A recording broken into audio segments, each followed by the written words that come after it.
on one of the parcels. So, Why don't we start the meeting? Chuck, before we do that, I have a text that says, tell Chuck to upgrade Gradwall on regular Zoom. I guess maybe he's not a panelist. I don't know what that means. yeah. But I That's, think- yeah, Let's see. I think he's an attendee. Okay, There he is. Let me promote him here.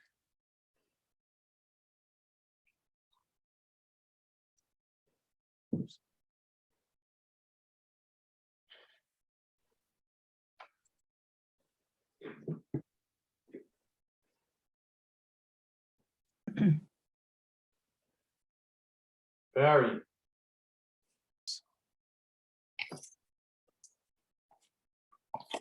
Barry, Barry's here.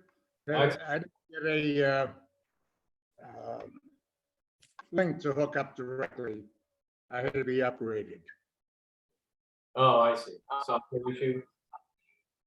Okay, we're gonna start the meeting. Do you want to read that? Someone's got two phones going, I'm hearing an echo. Barry, do you still have something else on? I couldn't understand you. Is anyone else hearing that echo? yes. I am. Yeah. So Barry, I think you have another device that might be on your phone or something. We're getting an echo here. Absolutely not. Okay, everyone, check their phones. Wouldn't it be funny if it was me? I don't think it's me. It seems to have gone. Maybe it was Bill. He just dropped off. It must have been Bill. All right, we can still start. He's here. He'll get back on. So Chuck, if you Right. want to read that lovely little blurb at the beginning of every meeting, you Yep. can start us off. All right, so this is the Conservation Commission meeting of Wednesday, September 7th, 2022, and it is just after 6:00 p.m. Consistent with chapter 107 of the Acts of 2022, this meeting will be conducted by remote participation. The public may not physically attend this meeting, but every effort will be made to allow the public to view and listen to the meeting in real time and participate when necessary. Please check the posted agenda each week or before each meeting, as well as the city's calendar for updated Zoom links, as well as the call-in information for each meeting. I will now do a roll call of the Conservation Commission. Member Charpentier, Here, Member Cook, Here. Member Gradwall, Here. Member Sargent, Here. Member Sherman, Here. Member Gwilla, Here. and Member Jackson. Here. All right, looks like we have a quorum present. Okay. All right. Next up would be administrative briefing. I think we have something in the queue for that. Yes, I Okay. have Dana Martin here that is going to. Let's see.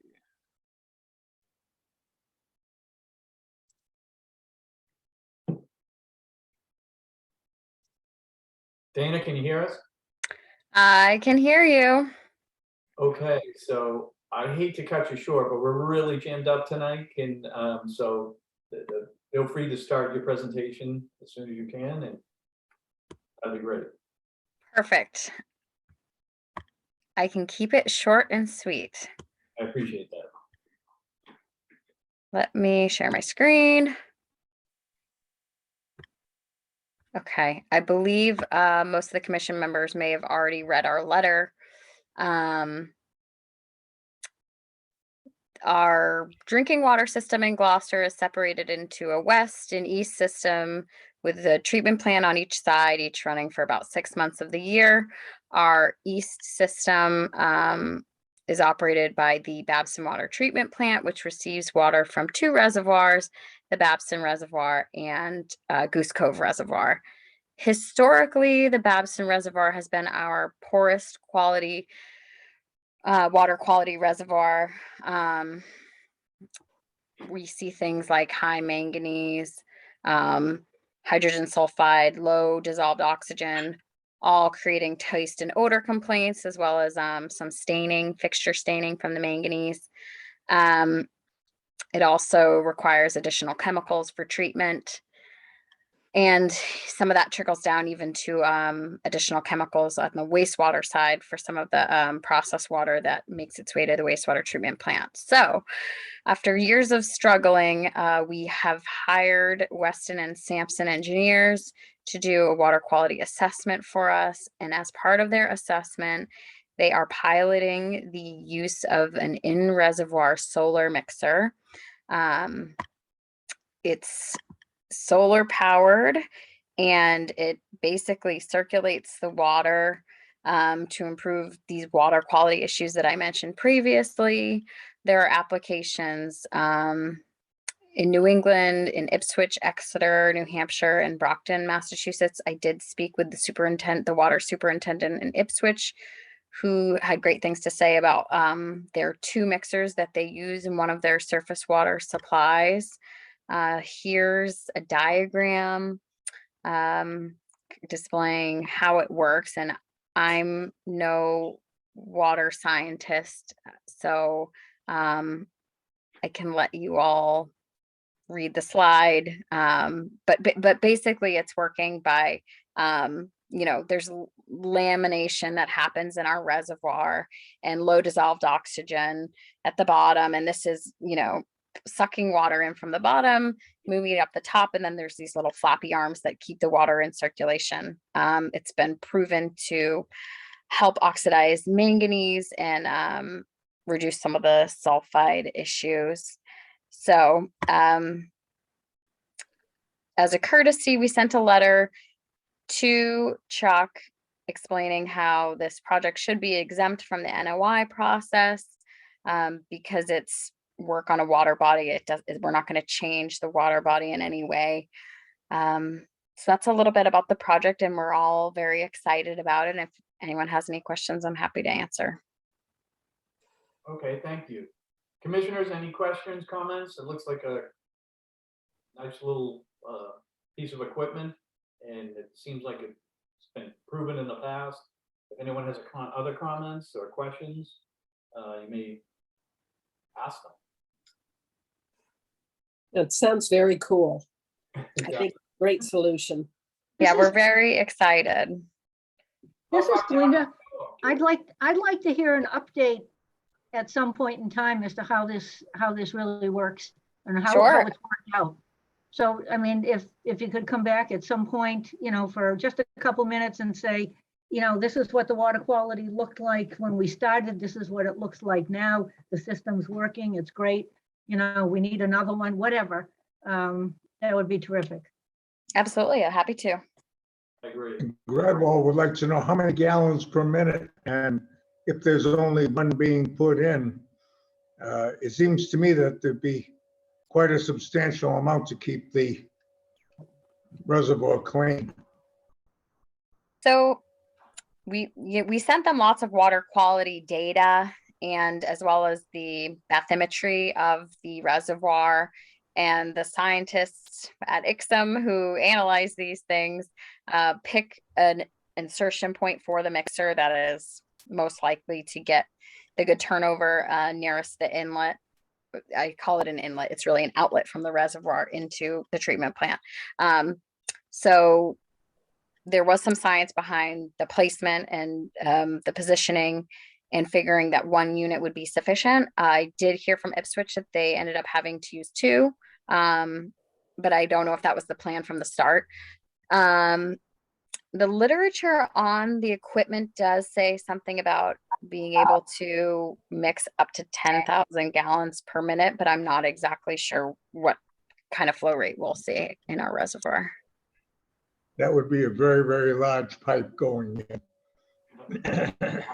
Yeah, that's a good point. We'll see.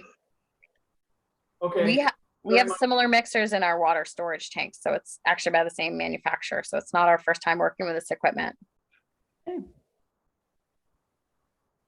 Excellent. Sorry to cut you short, but we really got to get cracking. We have a long agenda tonight. Really, That's all right. keep us posted. Will do. Thank you. Thank you. Thank you. Next Next up is the public comment part of the meeting. This is the part of the meeting where the public is welcome to speak on any items that are not, I repeat, not on tonight's agenda. So if someone wishes to speak, they may do so now by hitting the raise your hand button at the bottom of your screen or hitting *9 on your phone or handheld device. Looks like we have 32 attendants, and there are no hands that I'm seeing up at this moment. Excellent. Okay. Seeing none here, none, I'll close the public comment period. Minutes review and approval, August 17th, 2022. You have enough people here, so we might as well move to vote. Commissioner Jackson moves to approve the Conservation Commission meeting minutes of August 17th, 2022 as amended. Carpentier seconds. Roll call, Member Charpentier, Yes. Member Cook, Yes. Member Gradwell, Abstain. Member Sargent, Yes. Member Sherman, Yes. Member Gulla, Yes. and Member Jackson. Abstain. Okay, that passes. Next up, we're doing continued business. We have RDA 1703 Salt Island Road, Salt Island LLC, Evan Gavendran representing. They are previously continued to September 21st, 2022.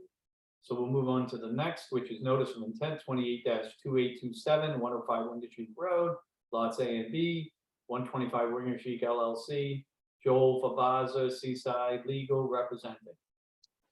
I'm going to recuse as I have throughout this process. So, and Joe, do you mind? Yep. We got it. Thank you, Rob. Do we have Mr. Favaza? Yep, I am promoting him here.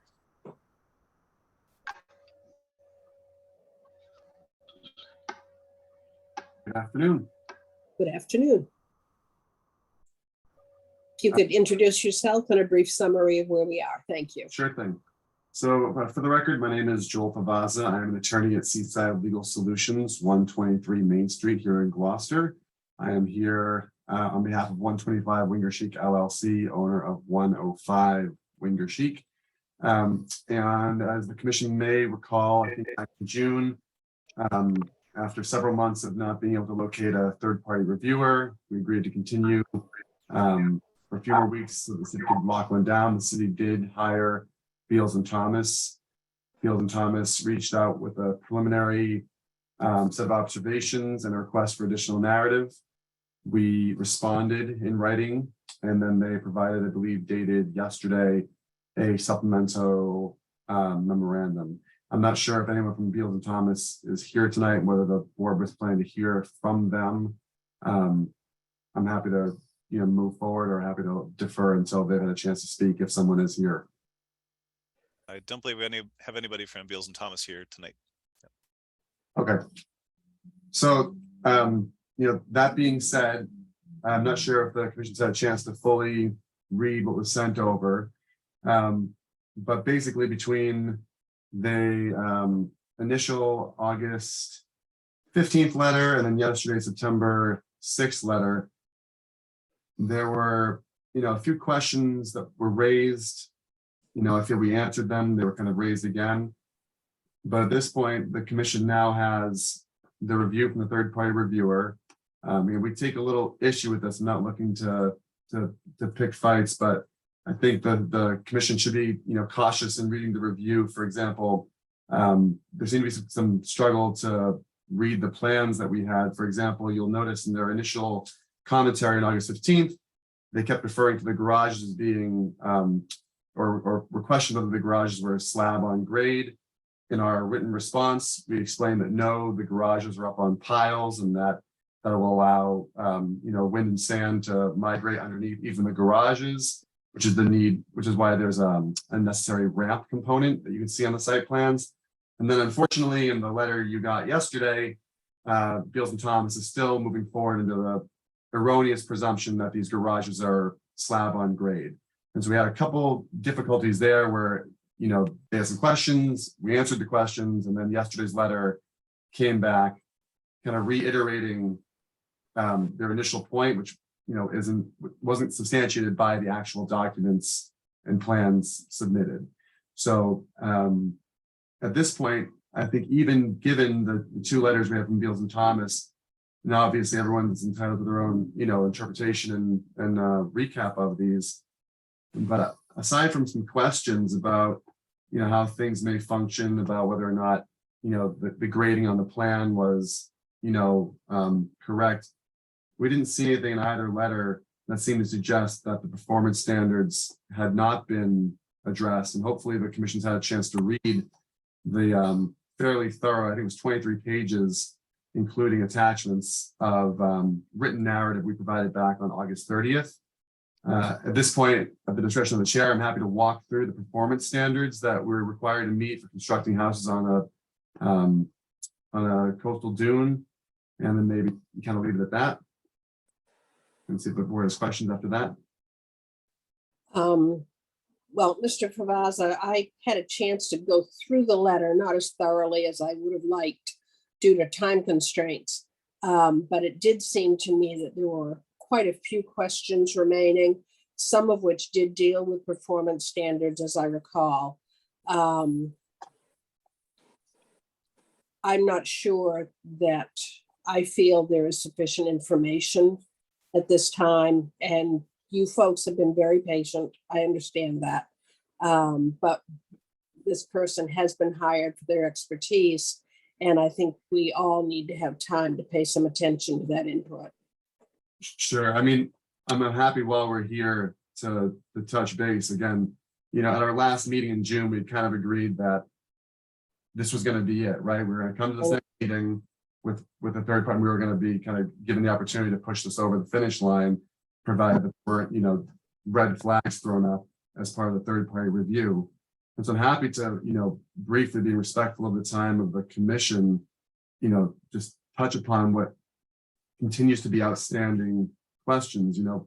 I believe it starts on like page 10 of their review. So they question whether the FEMA floodplain lines are accurate. And again, as we say in an August 30th response, we've had it double checked by John Judd from Gateway. He actually provided another source of where you can find the FEMA flood line applied to this site, and it matches up with what's shown on the delineation. And so although Beals and Thomas continues to question it, respectfully, we think that question is no longer outstanding. The FEMA floodplain line is delineated properly on the plan. Again, comment number 2, right? It says the garage is proposed to be located on a slab, which increases the grade. That's not correct. And as we explained in August 30th, the garage sits on piles also. Again, like I just said, that's why there's a ramp leading from the driveway up to the garage. So these concerns about what the elevation is, the raising of the elevation under the garage is going to do to the site is unfounded again, because there's no raised elevation. There's piles driven down into the dune and the garage sits above it. And so, we can kind of keep going, but I believe these questions have been answered. There's small administrative things that we're happy to take as far as special conditions. For example, all of our site plans are stamped. Our letter from Mike Seecamp is stamped. If they want, any further, or this commission wants something further on company letterhead from these various firms or with a wet signature, that's all fine. We don't mind providing that, but I wouldn't think that administrative things like a stamp on a plan or a signature on a plan would hold up a vote, as long as we submitted what the commission felt was important afterward. Otherwise, again, we are at the end of the day, building attempting to build 2 single-family homes out in the Wingershik neighborhood. These things have 2,500 square feet of footprint each. The houses themselves, including the garage, then you have, of course, the decking and the boardwalks. But this has all kind of been laid out. I guess the last 2 points I'll make is that there's a lot of concern in Beals and Thomas's response regarding stormwater management. And again, as we made clear on August 30th, and as this commission I'm sure knows, for single family construction, the regs do not require stormwater calculations or analysis. Secondly, again, as pointed out in the August 30th letter, this project has already been reviewed and approved by the city engineer. So again, when Beals and Thomas comes back yesterday and says we'd still like a stormwater report, we say, with all due respect, the regs don't call for it. The city engineer has said there's no stormwater issue here. And so we would like to kind of move forward without having to go through extra steps and provide, fairly expensive and extensive information that is not required of us typically. And I think the last thing was they were reading comments from the previous 2017 filing for the larger house. I think those kind of got conflated in with some of the comments from DEP this time around. Very similarly, they cited in their most recent letter that the previous order of conditions expired back in May. As this commission knows, we are extended on paper out through February of 23 for the big house. And that doesn't even count any of the tolling during the COVID period that would then extend that deadline further. So again, it's just, there's a lot in these letters. I just don't know how much of it is actually applicable to what's going on here. As I stated at the beginning, if you look at the performance standards, which I think are fairly well discussed in my August 30th letter, you'll see that these two single-family houses are up on piles. They have all the provisions as far as the Concom typically expects, 2-to-1 ratio of native plant mitigation planting. The planting is shown as the breed of dune grass, the density of dune grass. I think it's like 2 shoots per square foot. It shows the exact location they'll be planted. And so again, I remain confident that we've more than supplied this commission with adequate information to see the performance standards have been met, and that these 2 single-family homes are deserving of an order of conditions. So I would, respectfully request that we be allowed to move forward tonight, unless there's some real big reservations on the part of the commission. Thank you, Mr. Vavaza. What I'm going to do now is open this up for public comment, and then I would like to take a poll of the commission members to see if they feel they've had enough time to read the report and if they feel they are ready to vote on it. So let's go to public comment. Is there anybody in the audience who wishes to comment on the project at 105 Wingersheek Road? So I have 36 attendees. I have one hand up. Anne Marie, let me Okay, try to talk. Yes, hello. This is, Hello. can you hear me? yes, we can. This is Anne Marie Lindquist at 101A Wingersheek Road. I have a couple of comments. Most important of all, I'm deeply concerned that the commission has not had time to review the most recent report from the third-party reviewers. The neighbors in our neighborhood believe it's very important for the third-party review to take place for us to feel confident that this project should move forward. I also was not aware that the third-party review had taken place. I do check the Gloucester site regularly and did not see that available. And if that's available to the public, would like to see that. In addition, if this does move forward to a vote this evening, which of course I would discourage, I would also like to remind the commissioners that at the earliest meeting at which this was considered, the neighbors expressed the wish that 2 iconic trees on the beach side of this property be preserved. And the commission members were sympathetic to that. And I'm curious as to what the mechanism is for ensuring that those trees are preserved. Right now, that's a secondary concern because I really do not feel that this should be voted upon tonight, given that commissioners have not been able to fully address the concerns raised in the third-party review. Okay, thank you very much. Mr. Vavaza, would you like to respond very briefly to that? As stated, Ms. Lindquist pointed out, as stated months ago at this point, the applicant is happy to take a special condition. There's an 18-inch diameter pine on what would be lot B, and I believe we have, I'm trying to locate in the site plan where the other tree is.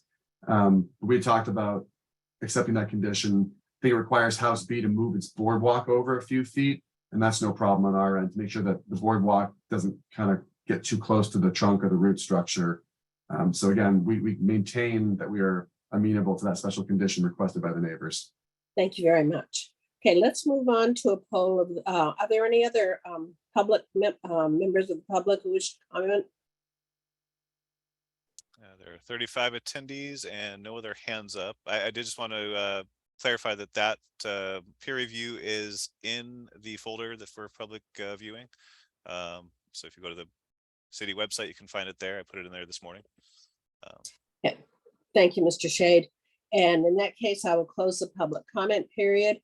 And could we poll the members, please, whether they feel they've had time to digest the peer review commentary and whether they feel prepared to vote on this project? Roll call, Member Charpentier. I have not had a chance to thoroughly review that, but I am concerned as to what Mr. Favazza said about the inaccuracies regarding buildings that were on pilings being described otherwise. And if they're coming to conclusions about that, then I think we have an issue. Okay, Member Cook. I've reviewed it. There are a lot of questions that I have not had time to go back and verify. I know what Mr. Kavaza is saying. But you know, it raised a lot of questions that I just have not had time to go back and verify or in my own mind. Okay, Member Gradwell. Gradwell has not, I've had time to review it, but not thoroughly, and go back and take a look at the plans. I don't believe that at any time that we should be considering anything that is after Friday before the meeting. I'm very much against that, so that everybody has an appropriate time to.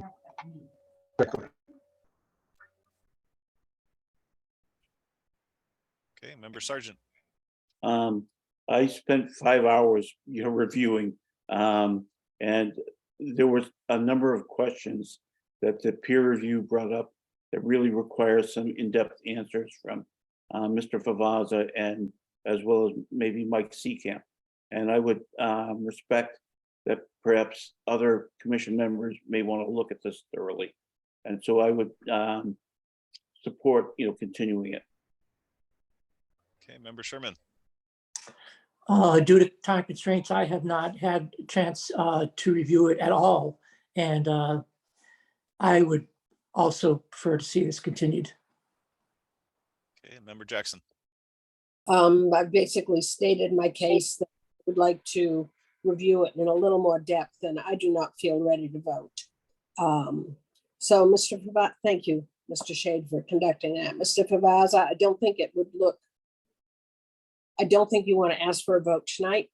And if you would continue to give us an opportunity to go through this. And I think a lot of it is he said, she said kind of things. There's got to be some kind of resolution between the two parties as to the information that you are presenting and that they are presenting. Certainly. So with all respect to everyone's time, the next meeting would be the earliest we could get back here would be the 21st. Is that correct? Or is Yes. that over? Okay. And then as far as making sure everyone has adequate time, certainly if there's going to be another 2 weeks, we would plan to respond in writing one more time to try and really clarify those answers that have been, for the questions that have been asked twice now, really clarify those answers. In the chair's opinion, if we have a written response by the 14th, which is 1 week from today and 1 week prior to the next meeting, would that be deemed sufficient time to expect that the commission would be able to review both the September 6th letter from Beals and Thomas, as well as our written review that would be no later than the 14th? I would think so. That's the usual timeline that we have. Is there anybody on the commission that objects to a week's timeline? Okay. My only question, Mr. Favazza, is this keeps going back and forth in writing. Is there some way to facilitate a meeting to figure out the resolution to these questions to everybody's satisfaction? So I think in one of the last communications from Beals and Thomas, they indicated that they're pretty much at the end of their budget, which would have been set aside to conduct a third-party review. We can discuss whether or not they have the ability to do, a conference call, but respectfully, I would think that, it may come to a point where, reasonable people can disagree, and maybe it's the commission to look at what Beals and Thomas is questioning, and then what, again, Gateway Consultants, Seecamp Environmental, myself, what we are responding to those questions, and decide whether you, the commission, feel we've adequately answered those questions. or there's a disagreement as to whether something will or not, for example, cause channelization of floodwater, it's up to the commission to say, you know what, I see why they think it might, I see why they think it probably won't. And you have to make a decision for yourself, which one you think is more likely, and kind of vote accordingly. Certainly we'll work toward consensus where we can get consensus, but I wouldn't want the commission to wait for all points to be agreed upon by all sides before giving us a vote. Okay. Thank you. Thank you. All right, then I will entertain a motion to continue NOI 0282827 at 105 Winter Road to the meeting September 21st. Charpentier moves to continue NOI 0282827 at 105 Wingersea Road, lots A and B, to the meeting of September 21st. Gradwell seconds. Roll call, member Charpentier, Yes, member Cook, Yes. member Gradwall, Yes, member Sargent, yes, member Sherman, yes, member Jackson. Yes. Okay, so we have it. Thank you very much, Mr. Pavazza. We Thank you. appreciate Have a good night. you too. Okay, we're moving on to NOI 0282848 at 12 Sumner Street, Hyde Fialo, construction of single-family house and utilities in a buffer zone, represented by John Judd, Gateway Consultants, Inc. Do we have Rob back? Yep. Okay, it's all yours, Rob. Well, you kind of got ahead of me. I think you could have kept going. John Judd on the call. I am promoting him right now. Yeah.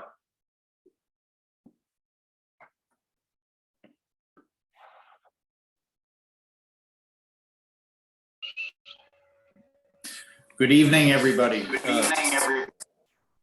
Some feedback there. Yeah. It comes and goes. I don't know who it is or what it is, but there is some.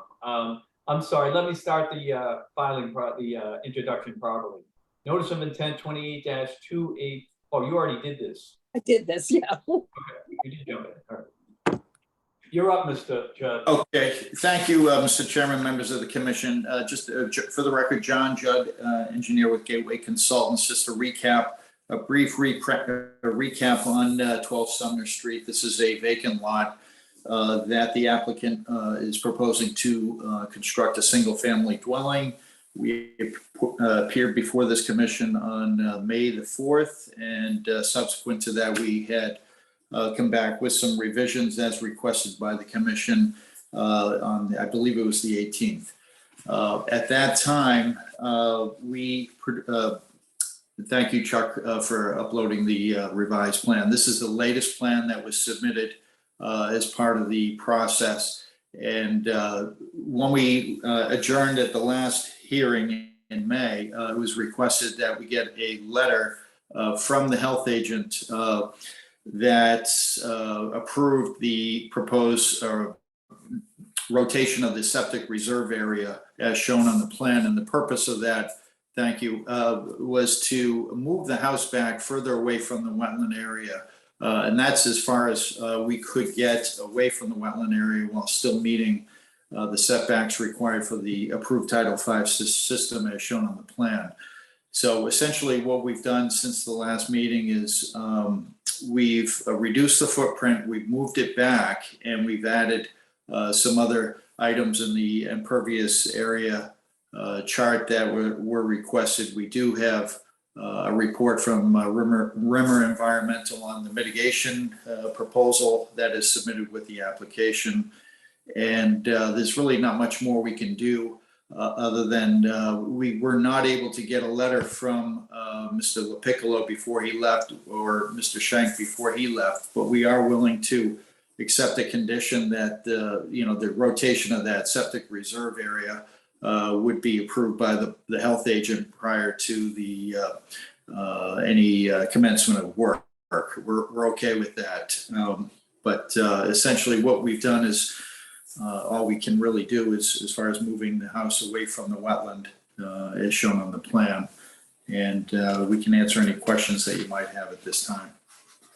Okay, I'll open up for public comment first. Anyone in the public wish to speak for or against the project at 12 Summer Street may do so by hitting the raise your hand button at the bottom of your screen or hitting star on your handheld device. Let's see, we have 30 attendees. We have one hand up at the moment. B. Gallardo. Hello? Hello, this is Brian Gallardo at 16 Sumner. Yeah, go ahead. My first question is in regard to the email that was sent and is in the record from it looks like September 6, 2022.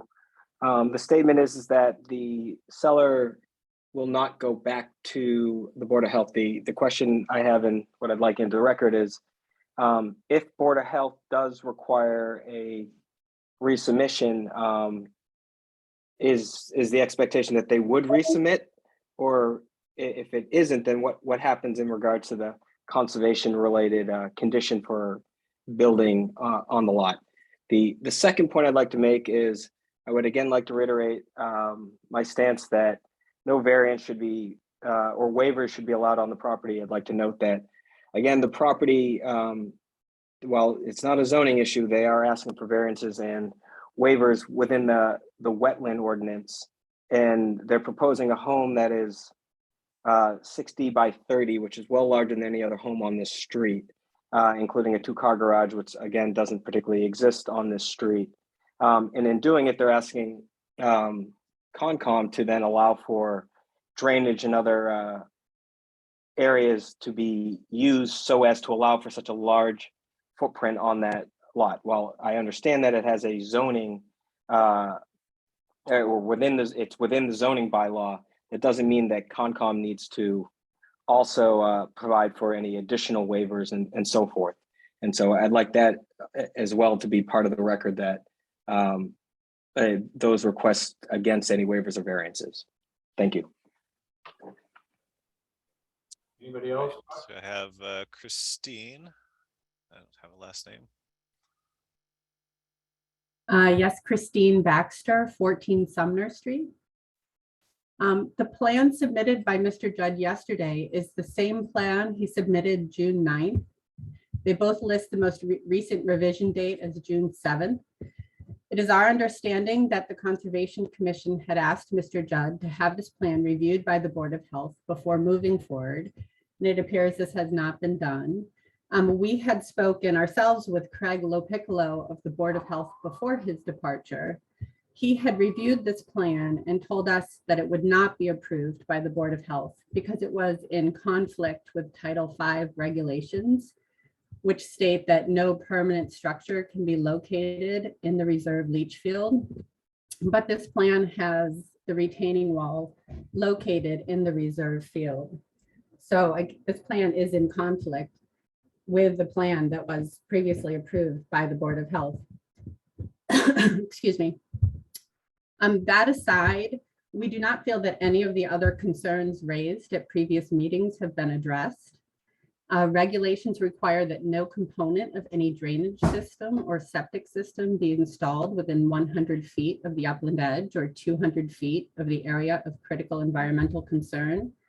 But the entire septic system, the entire reserve leaching field, and a portion of the primary leaching field are still located within this area.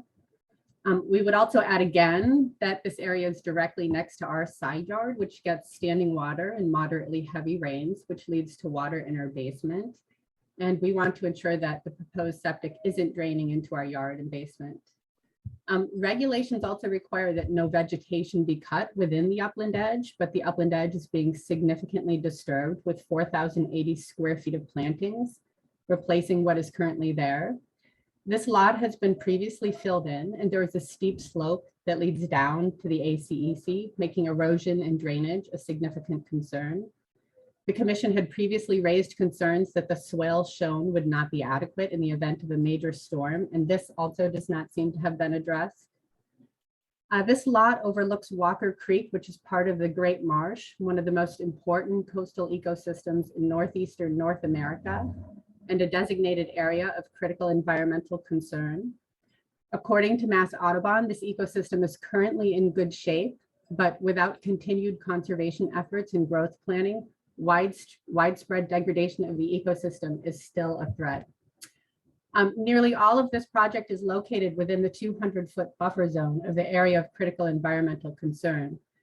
As the commission itself had previously noted, it does not rise to the performance standards of the Gloucester Wetlands Ordinance, and it cannot be guaranteed that it will not have an adverse impact on the ACEC. Thank you. Thank you. Anybody else? We have 29 attendees and there are no other hands up at this point. Okay, commissioners, why don't you do roll call comments for commissioners? Roll call, Member Charpentier. I'm with Christine on what she had brought up. Very, very concerned about the Great Marsh and the impact of this project potentially on it. Member Cook.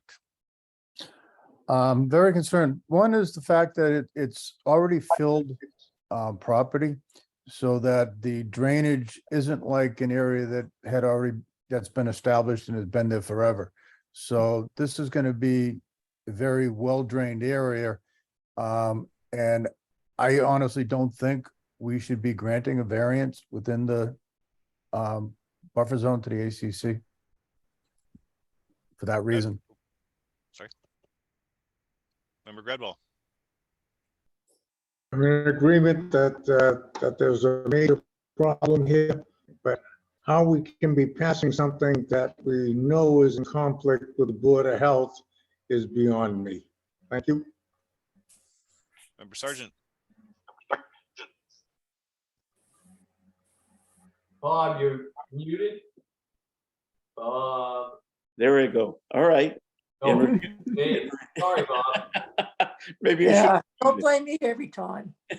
You're my mark. Sorry.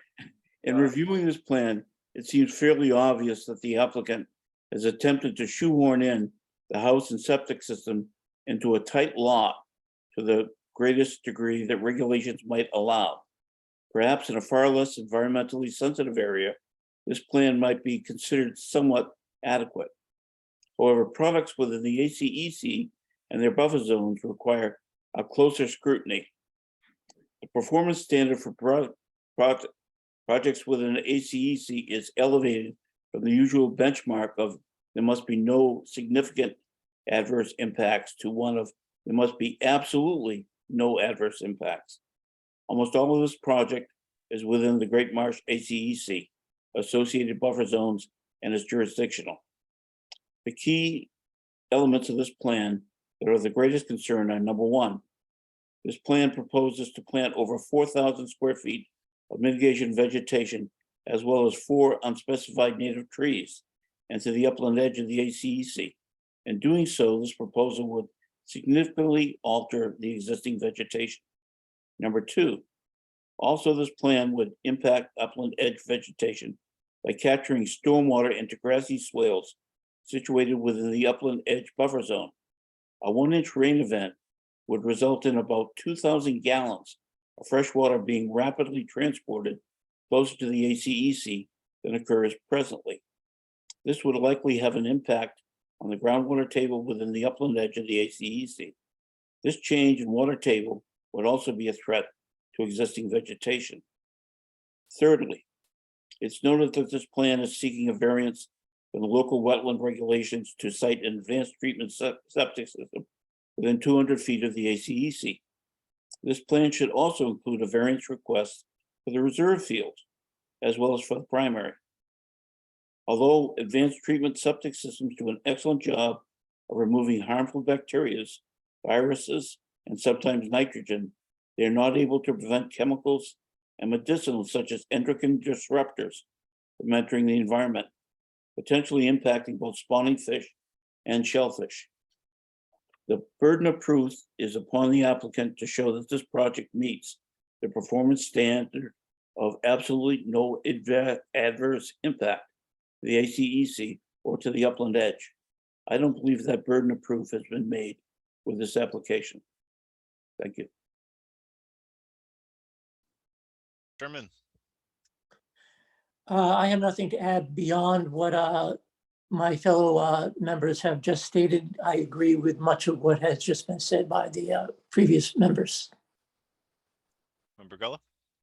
I would concur. I think that this is obviously needs more work if it can even be ever done. But at this point, I will let my co-chair respond and see what she thinks.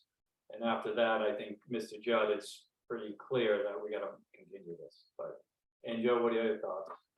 This is a difficult one, because you're adding a massive amount of impervious surface, and regardless of where you put the septic system, I believe it's going to be within the buffer to the upland edge. So if the lot by zoning appears to be developable, we have to approve, there has to be some kind of waste disposal system for whatever house is put on there. And I don't know how much the size of that waste disposal system would vary. And it looks like they put it about as far away as they can. So I have I have a lot of reservations about the project because it is so mammoth, but I don't know how much a redesign would change my mind. Is that it, Joe? Yeah, that's it.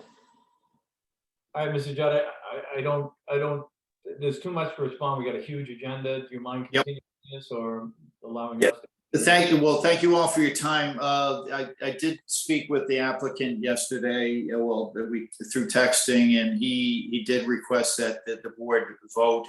Obviously, we know the direction it's going, and then he can take the next step if that's what he chooses to do. He understands that, and I mentioned that to him, and I even heard from him. I know he's attending. Skylar, if you want to raise your hand and speak to this, otherwise we're going to ask for a vote, and it'll, obviously we know the direction it's going to go in. So unless, Chuck, you see Skylar's hand raised, we'll go ahead and ask for a vote. Not see any hands raised at the moment. So you want the commission to vote on this now, Mr. Judd? That's how I'm hearing. Yes, please. Okay. Joe, you want to make a motion? Sure. Commissioner Jackson moves to approve NOI 0282848 at 12 Sumner Street. Charpentier, seconds. Point of order, should we be Oh, dealing gotta with close the variance hearing. first? I'm sorry, Dave, what? Should Close we the be meeting. dealing with the variance request first? We need to do that. We need to close the hearing. What I know we're dealing with in the local ordinance 1215 B2, B3. But Adrian said there were two standards that I think, or was there only one in the Gloucester Wetlands ordinance that would have to be waived? So it's shown on the variance request. It's section 12.15B, sections 2 and 3. Okay, yeah, okay. And that would be for the primary as well as the reserve. Yep. All right, so you're asking us, Dave, to vote first on whether or not to grant the variances? I think that's the procedure that we took previously with Okay. another property. Okay, then let's close the public. Yeah. Yeah, let's close the public hearing. Commissioner Jackson moves to close the public hearing for 12 Sumner Street, NOI 0282848. Charpentier, seconds. Roll call. Member Charpentier, Yes. Member Cook, Yes. Member Gradwall, Yes, Member Sargent, Yes. Member Sherman, Yes. Member Gullo, Yeah. and Member Jackson. Yes. Okay, Commissioner Jackson moves to approve a waiver for the Gloucester Wetlands Ordinance 1215, sections 2 and B, 2 and 3. Charpentier, seconds. Roll call. Member Charpentier, No. Member Cook, No. Member Gradwall, no, Member Sargent, No. Member Sherman, No. Member Gullah, No. and Member Jackson. I'm abstaining from that. Okay. In that case, since approval of the septic system relies on the waiver, it seems to be a moot point. I'm not even sure. Should we move ahead, and do you want to vote on the NOI, Mr. Judd? I think you have to vote on Okay, the okay. actual application. All right. Commissioner Jackson moves to approve NOI 0282848 at 12 Sumner Street. Charpentier seconds. Call Member Charpentier, No, Member Cook, No. Member Gradwell, No, Member Sargent, No. Member Sherman, No. Member Gullah, No. and Member Jackson. Abstain. Okay, you've heard our vote. We appreciate it. Okay, thank you. Next up, notice of intent 28-2859 10 Point Road, Salvatore Nancy Vigorito, John Judd, Gateway Consultants, Inc., with a request a continuation to the meeting of October 5th, 2022. So do you want to move that, Angel? Commissioner Jackson moves to continue NOI 0282859 at 10 Point Road to the Conservation Commission meeting of October 5th, 2022. Charpentier seconds. Roll call Member Charpentier, Yes, Member Cook, Yes. Member Gradwell, yes, Member Sargent, Yes. Member Sherman, Yes. Member Gullah, Yes. and Member Jackson. Yes, Okay, that's all set. Next up is RDA 1738 96 Magnolia Avenue, John and Carolyn Kerwin, Masonry and Landscaping and Buffer Zone, John Judd, Gateway Consultants, Inc., representing. Okay, thank you, Mr. Chairman, members of the commission. Once again, John Judd representing the Kerwins for this property at 96 Magnolia Avenue. This is a 30,000 square foot lot with a fairly recent duplex that was constructed on it a few years ago. And the applicant owns one of the units.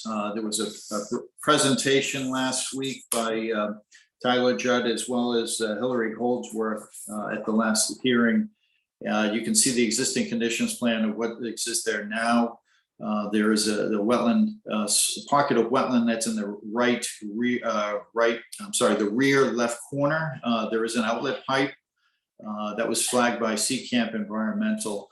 And the surrounding area is all buffer zone, including a portion of most of the house, as you see there.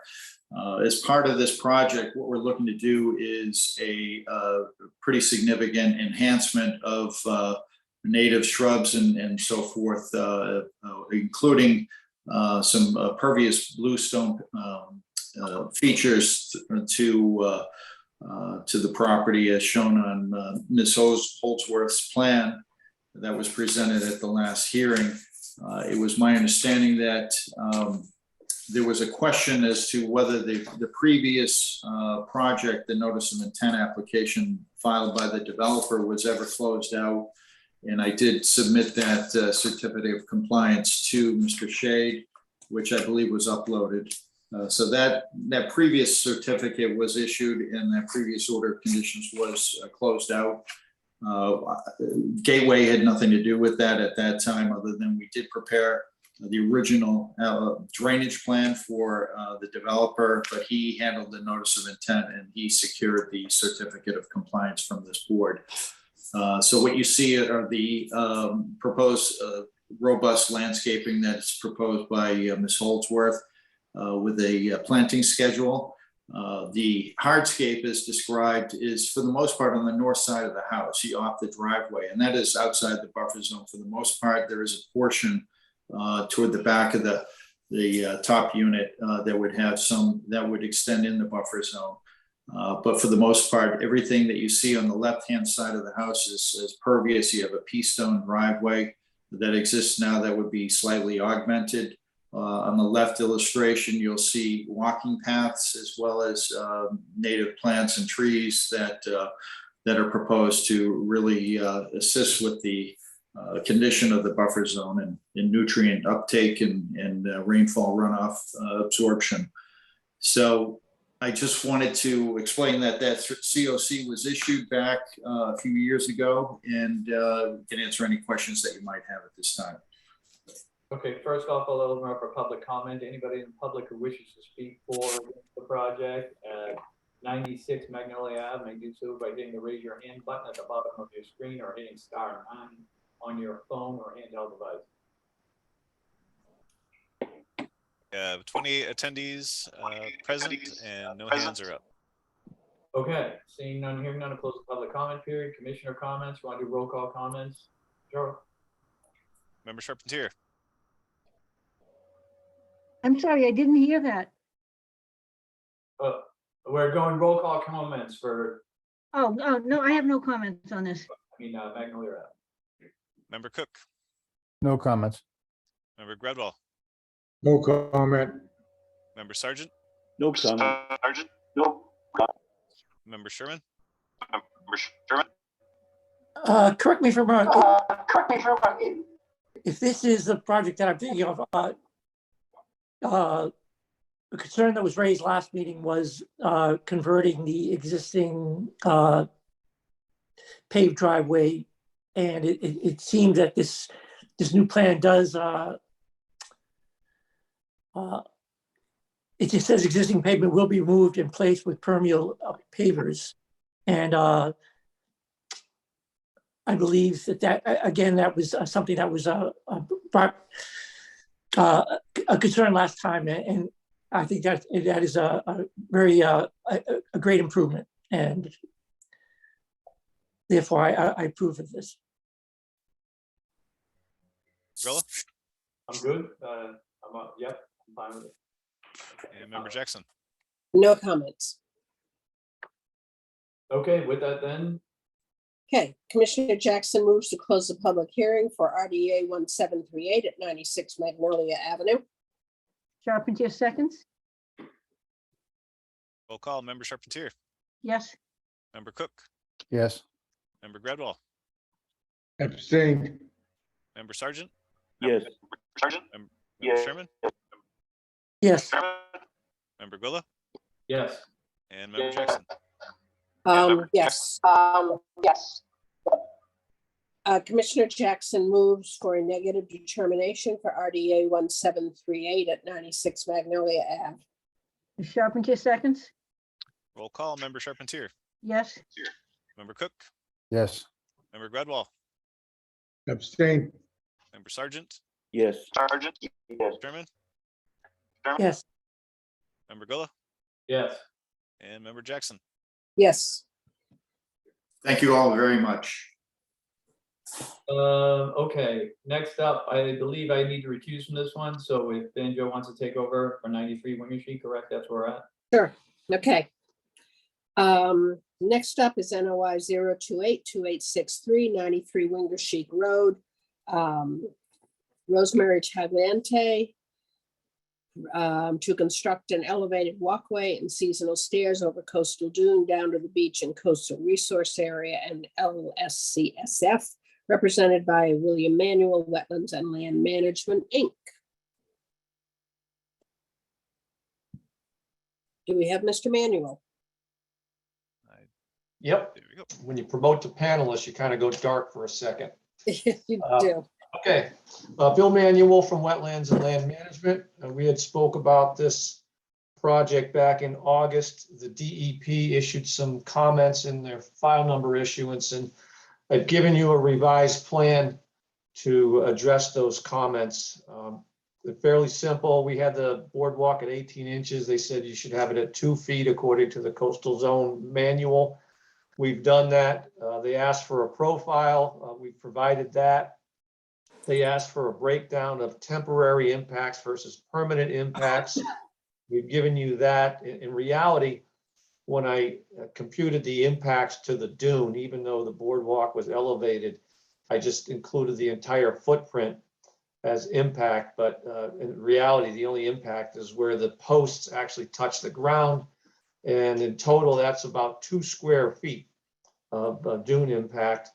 There will be likely some foot traffic around the immediate area of this elevated walkway during construction, but that should be erased fairly quickly after construction. So there's really only 2 square feet of permanent impact.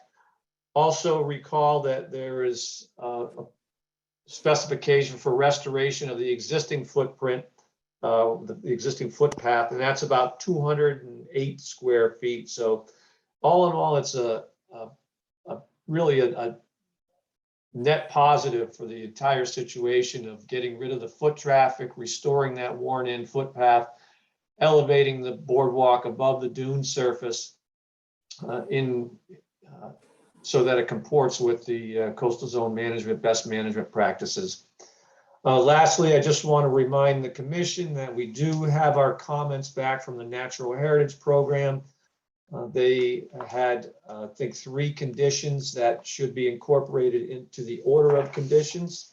I forwarded that to Chuck after the previous meeting, so he has that, and I think that should pretty much square this away. Okay, good. Thank you. Let me open this up for public comment, and we will go through all of the public comments, then you can respond to them. Chuck, do we have anybody who wants to comment on the project at 93 Wingershik Road? We currently have 24 attendees and I don't see any hands up.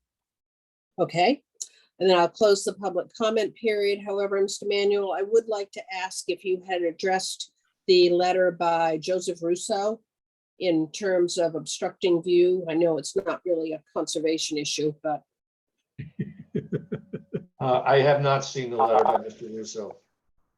Okay, he did not, as long as your measurements were made, if they were in our file, I would appreciate you reading it. I would appreciate addressing. Okay. Moving on, let's go to commissioner comments. All right, Member Charpentier.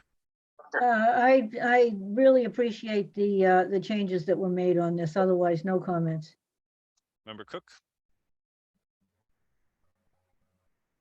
Are you muted, Bill? Muted. The only comment I have, and it ties in with National Heritage, I know they said the work has to be done basically between now and April 1st, and after April 1st, there can't be any work done down there. So I would suggest that the Taglientes, if they are going to be putting their ramp down at the beginning of every season, that they try to do the timing so that it's done prior to the April 1st, especially if they have to do any grading or anything in relation to the sand at the bottom of the dune.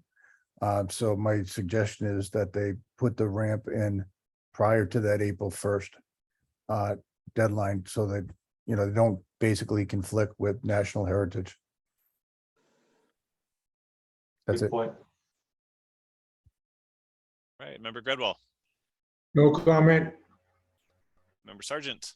I'd like a 2-year monitoring mortality of plantings in the restored footpath, plus the natural heritage conditions. Thank you. All right, Member Sherman. I still am greatly concerned about the impact on breeding shorebirds, piping plovers, at least terns. This states that this is in actual habitat. And again, one of the conditions would be that the property owner must allow monitoring for the presence of piping plovers and terns by a qualified shorebird monitor. I don't understand how we could possibly condition that when there is no such entity that I know of. Certain state beaches or private organizations hire these monitors, but as far as I know, the city does not employ anything like that. And since I think there is no way that this can be monitored for the protection of the birds, that I am opposed to the construction of this boardwalk.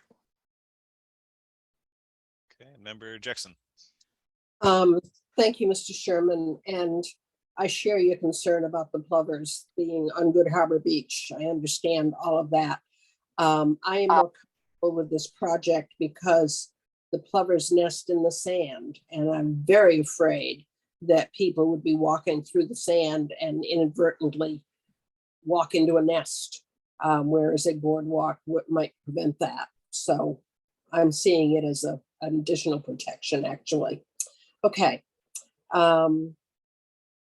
Those are my comments. Mr. Shade, did you have anything to add to this project?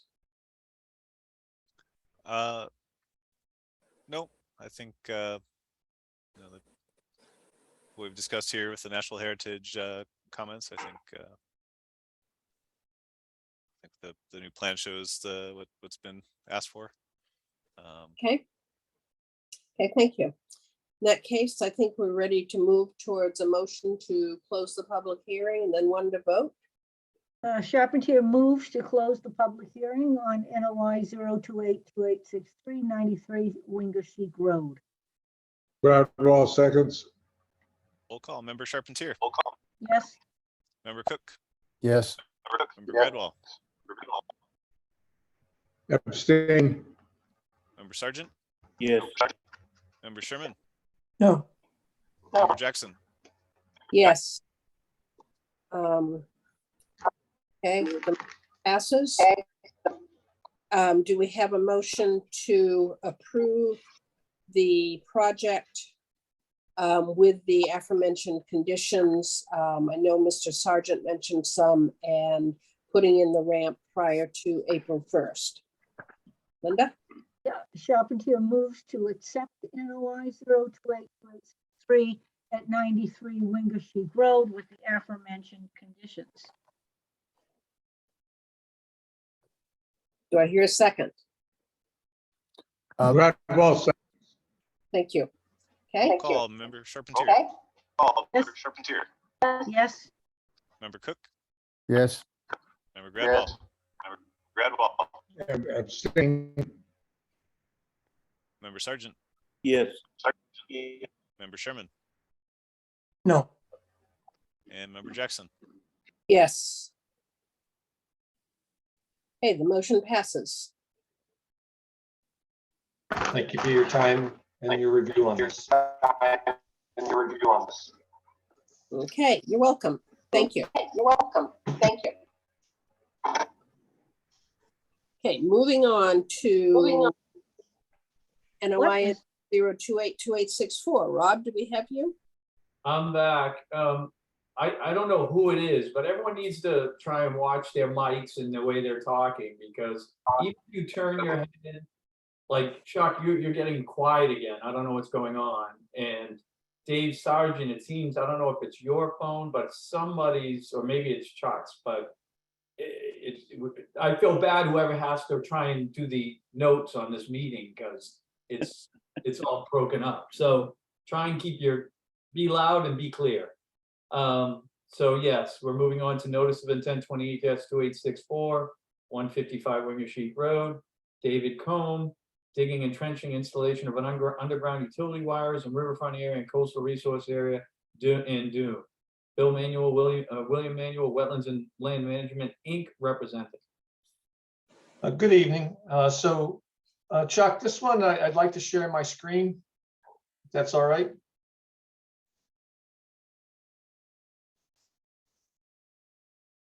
Let's get this one. All right.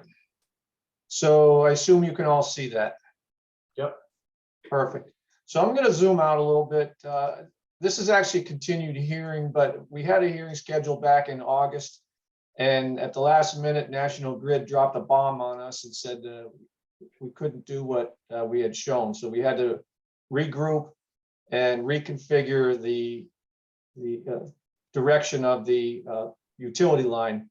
So you recall back in last year, this is 132 rear Wingershik Road, and there used to be a cottage here, and it got wiped out with the eroding dune, which is now basically filled back in. And the commission issued an order of conditions to build a home here. And there's an underground electric service presently permitted and installed already to the property line, the common property line here. This is the end of Wingersheek Road, and there is a power service that comes in from here, goes overhead through the property we're talking about now, 155 Wingersheek Road. There is a pole with a transformer on it in this location at the edge of this existing driveway. And then from there, it went to a pole in this location, and then a pole in this location, which then went to the seasonal cottage. And what we would like to do, now that you got your bearings, I'm going to zoom in.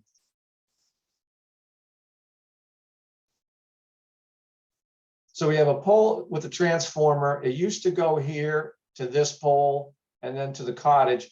What we wanted to do before my original proposal was we wanted to go underground from this transformer pole right down along the edge of the driveway, and it would connect with the service that's for the new home right here. National Grid has told us we couldn't do that because of some sort of voltage drop. If we, anyway, I don't totally understand it, but they said the best we can do is go no further than 125 feet from the transformer pole with an overhead wire and then go underground. So we've maximized that distance. We've done 125 feet, and we'd like to put a new pole here right next to the existing driveway.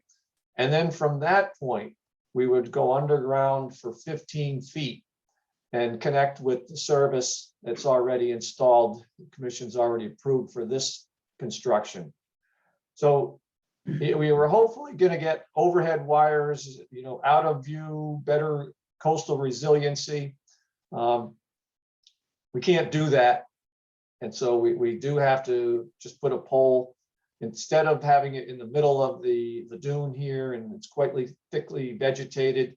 We're going to just bring overhead wire, put a new pole here, and then go underground. So the reduction of impact is pretty significant. It wasn't a whole lot anyway. It was just a 2 to 3 foot wide trench from pole to the property line. Now it's reduced. We have the impact of the pole installation and then the 15 feet of underground trench. So it's down to about 45 square feet of dune impact. And also notice riverfront impact. This is the line of the riverfront area here. So I did show a riverfront alternatives analysis. Basically, if you don't like running overhead and then directly adjacent to the existing driveway, the only two alternatives would be to not do any of this and somehow come off of this pole, which was undesirable because this pole is presently about halfway buried because of the liveliness of the dune down here, or come off of this pole or some other route that requires more vegetation disruption and longer trenching. So, keeping everything very compact to the existing driveway seems to be the best alternative for working through the riverfront area. We hope the commission agrees, and so we hope you look favorably on this proposal. The DEP had some late comments. They're in a habit now of I guess doing a cursory review, issuing the file number, and then all of a sudden you look 2 weeks later and there's some comments. At least maybe I didn't see it in the beginning, but I saw some comments last night. They were concerned about, well, this project had to file for natural heritage. Why doesn't this project have to file for natural heritage? And so I just want to show you this little figure here. Here's the cottage at 155. Here's the existing gravel driveway where this work is going to go. And here is the boundary of the priority habitat and estimated habitat. The work is not in priority habitat or estimated habitat, so we don't need to file with them. I cut it off down here, but we remember we were doing the dune restoration work, and that occurred in the priority habitat, so we had to file when we were working on 132. There was also a question of, and I misunderstood it when I responded to Chuck last night, that said proposed driveway. I thought they were referring to the existing driveway. This is a sort of a relic from the site plan for Alice Pell. This is not anything that's the subject of this NOI. The NOI for this utility work is limited to 155. This work was already approved. And then they wanted to know where would the impact be on the dune. And obviously in my narrative, I said that, the impact is caused by the trenching here. So some of it was a little intuitive, some of it I misunderstood, but I could see where they said, hey, proposed gravel driveway, but that's already been permitted.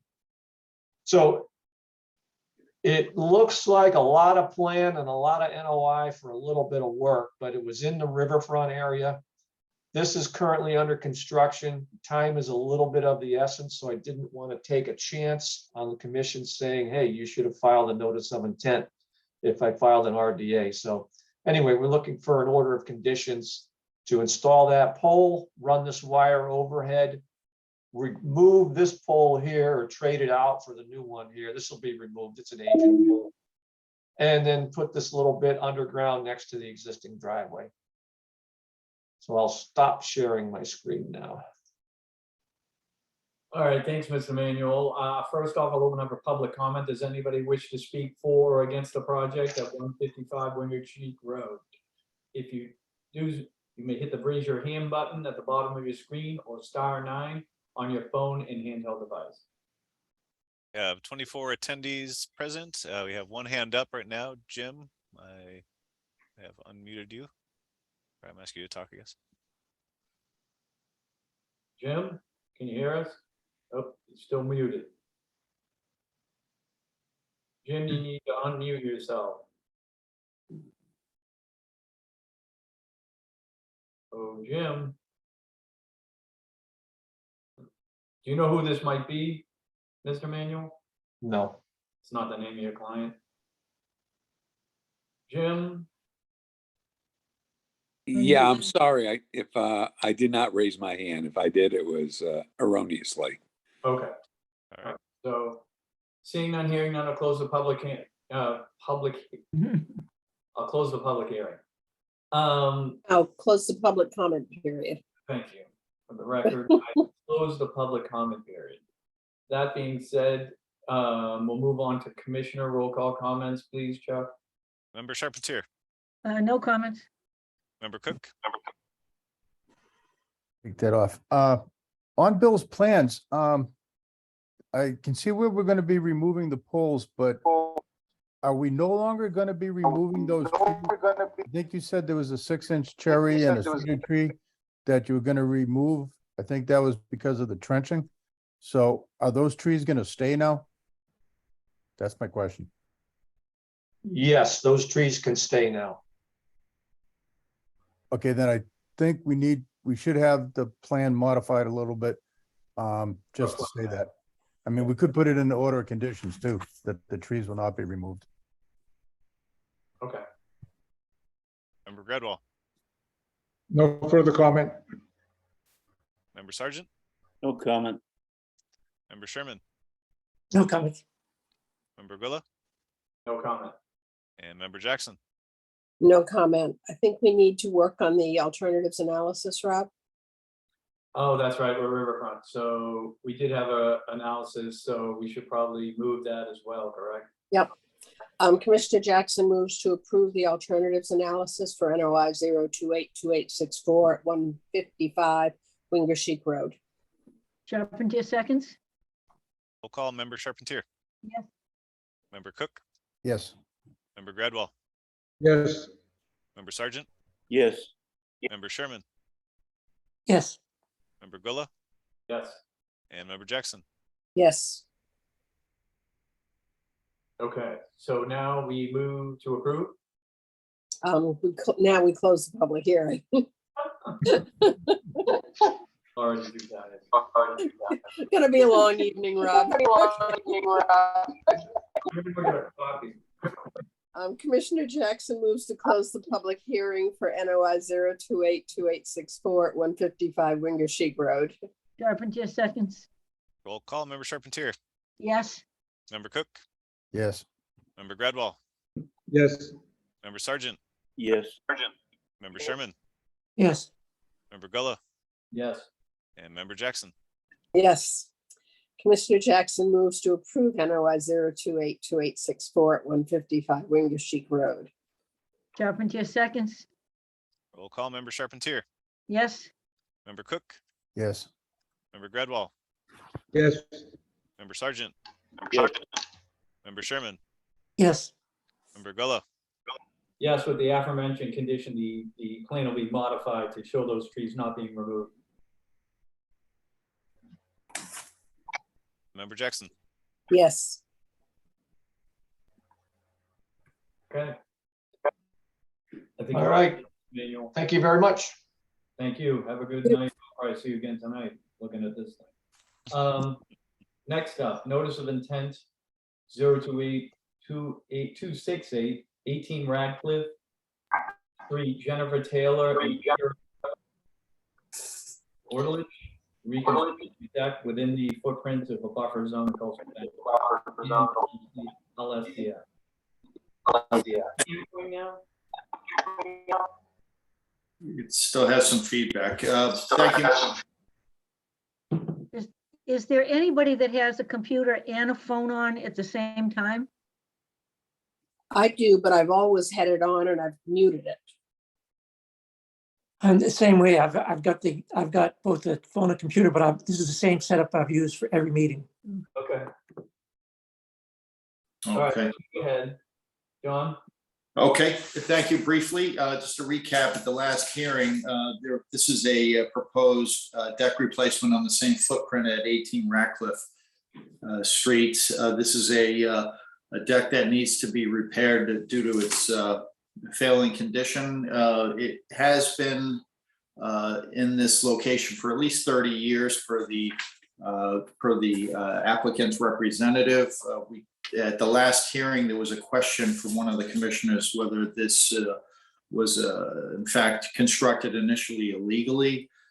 So we looked into that with Bill Sanborn, the building inspector, and he did produce an email saying that this deck can in fact be constructed on its same footprint without any special permits from the Zoning Board of Appeals, as long as it doesn't exceed the footprint that's shown, and that's exactly what is proposed on this plan. So I'm not sure if further explanation is needed other than that, but there is some emails in the file that were uploaded to that effect from Bill Sanborn. I can answer any questions you might have. Okay, I'll open up for public comment first. Anybody in the public who wishes to speak for or against the project at 18 Radcliffe Street may do so by hitting the raise your hand button at the bottom of your screen or hitting *9 on your phone or handheld device. There are currently 21 attendees present and no hands are up. Okay, seeing none, hearing none, close public comment period. Commissioner roll call comments, please. Sharp? Member Charpentier, No comments? member Cook, No comments. member Gradwall. You're muted, Bay. comment, Member Sergeant, No comment. member Sherman, No. member Gullah, No comment. and member Jackson. No comment. Okay, oh, Mr. Sherman, did you comment? I did. I had no, Okay, so let's move to close the hearing, I guess. Sure. Commissioner Jackson moves to close the public hearing for NOI 0282868, 18 Ratcliffe Street. Ms. Charpentier seconds? Call member Charpentier, Yes. member Cook, Yes. member Gradwall, yes, member Sergeant, Yes. member Sherman, yes. member Gullah, Yes. and member Jackson. Yes. Commissioner Jackson moves to approve NOI 0282868 at 18 Ratcliffe Street. Ms. Charpentier seconds? Roll call, member Charpentier, Yes. member Cook, Yes. member Gradwall, Yes. Member Sergeant, Yes. Member Sherman, Yes. Member Gullah, Yes. and Member Jackson. Yes. Okay, thank you very much. Thank you. Next up, notice of intent, 28-2866, 63 Shore Road. Cecilia Kelly, septic system repair and buffer zone, the Coastal Bank. John Judd, Gateway Consultants, Inc., representing. Thank you, Mr. Chairman. Very briefly, this was a continuation from the August 17th hearing where the board requested that the septic system replacement as shown on this plan, which is across the street from the Coastal Bank on Magnolia Beach, be replaced with the surface be replaced with a permeable surface. So you can see that we have a note that's been designated to that effect, both on the profile view and as well as the plan view. So it would be a permeable surface. And that is on part of the record plan. Thank you. Thank you. I'll open up for public comment. Anyone in the public who wishes to speak for or against the project at 63 Shore Road may do so now by hitting the raise your hand button at the bottom of your screen. *9 on your phone or handheld device. I already see someone's hand up. So 21 attendees present, and Jim. Yeah, I think this needs to be done. I will have to tell you, the rain this weekend, we ended up with a lake. Jim, before you keep going, can you give me your name and address for the record, please? Yes, James Noga, 61-1 Shore Road, adjacent to the project being proposed. So there was a lake, basically a lake in front of our place from the drain down that in addition to the permeable, that, you know, adequate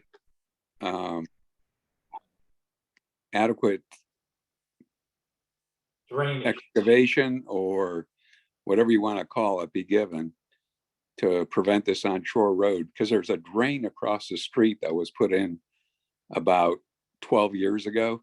And basically the water is coming from the lake across the street, cars with obviously oil in that going down that drain into Magnolia Beach. So it may be a different issue than this particular problem, but just wanted to be noted. Okay, thank you very much, sir.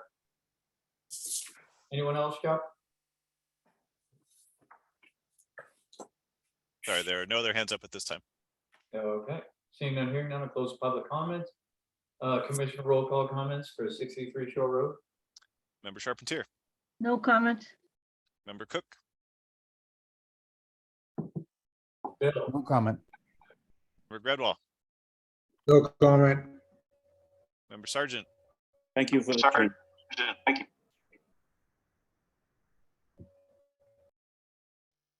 Member Sherman, No comment.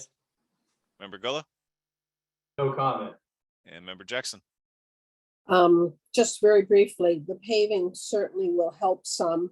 I would like to suggest that Mr. Noga contact DPW as well.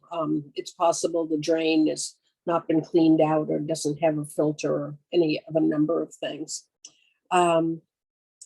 Okay. That's all my comment. Close the hearing. Commissioner Jackson moves to close the public hearing for NOI 0281866 at 63 Shore Road. Charpentier seconds. Roll call, Member Charpentier, Yes. Member Cook, Yes. Member Gradwell, Yes. Member Sergeant, Yes. Member Sherman, Yes. Member Gullah, Yes, and Member Jackson. Yes. Commissioner Jackson moves to approve NOI 0281866 at 63 Shore Road. Charpentier seconds. Roll call, Member Charpentier, Yes. Member Cook, Yes. Member Gradwell, Yes. Member Sergeant, Yes. Member Sherman, Yes. Member Gullah, yes. and Member Jackson. Yes. Okay, We're moving on. Notice of intent 28-2867, 6 and 10 Winter Haven Road, Ryan Marks, extension of water and sewer line from Keystone Road to connect to 6 and 10 Winter Haven Road in buffer zone. John Judd, Gateway Consultants representing. Thank you, Mr. Chairman. Briefly, John Judd for the applicant. This is a proposed water and sewer line extension to service these existing dwellings as shown on the plan. There was a presentation on the project on the 17th of August, at which time I believe Mr. Sargent requested that the pipe that goes underneath that connects the two wetland systems be shown, which is a 24-inch corrugated metal pipe that is shown. We have the invert shown as well. Our proposed pipe would be well below. You can see the invert, which is basically the bottom elevation of the pipe, is around elevation 60.4. That's of the proposed sewer pipe, that is, and the existing culvert is much higher at around 64, 63.9. So we're going to be going underneath this proposed, this existing corrugated metal pipe, and the proposal is we've added to the plan that both the water and sewer pipes that are proposed be sleeved in the event that there is a potential break of that culvert. So you'd have that protection there for the water and sewer, and that has been added to the plan. I believe that was the only request for this application. For the water and sewer pipe extension. Thank you. Okay, thank you. I'll open up for public comment at this point. The public is welcome to speak for or against the project at 6 and 10 Winter Haven Road. You may do so by raising your hand, hitting the raise your hand button at the bottom of your screen, or hitting *9 on your phone or handheld device. There are 20 attendees present and no hands are up. Seeing none, hearing none, a closed public comment period. Commissioner roll call comments. Member Charpentier, No comments? Member Cook, No comments. Member Gradwall, No comment. Member Sargent, You for the meaningful changes. I would like to condition it that all the water must be adequately treated before being discharged into the wetlands. For the record, I don't have a cell phone. Well, what are you speaking into? The computer. Oh, okay. Okay, so who's up next on the roll call? I'm sorry, Member Sherman, No comments. Member Gullah, No comment. Member Jackson. No comments. Okay, so with that, unless anyone else has any comments, move to close the hearing. Commissioner Jackson moves to close the public hearing for NOI 0282867 at 6 and 10 Winter Haven Road. Charpentier seconds? Roll call, Member Charpentier, Yes. Member Cook, Yep. Member Gradwall, Abstain. Member Sargent, Yes. Member Sherman, Yes. Member Gullah, Yes. and Member Jackson. Jackson abstains.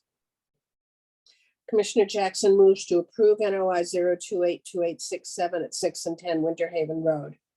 Charpentier seconds? Call, Member Charpentier, Yes. Member Cook, Yes. Member Gradwall, Abstain. Member Sargent, Yes, for the aforementioned condition. Say that again? For the aforementioned condition that all the watering must be adequately treated before being discharged into the wetlands. all right, Member Sherman, Yes. Member Gullah, Yes. and Member Jackson. Abstain. Okay. Thank you. Okay, next up, we have notice of intent 28-2865, 44 Commercial Street, Mac Bell, construct a new commercial building, parking or podium in buffer to Gloucester Harbor and LSCSF, land subject coastal flood.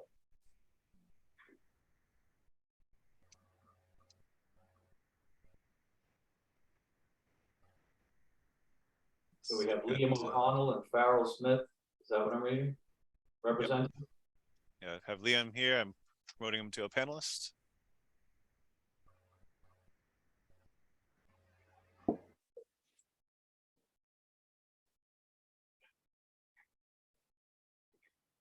Liam, can you hear us?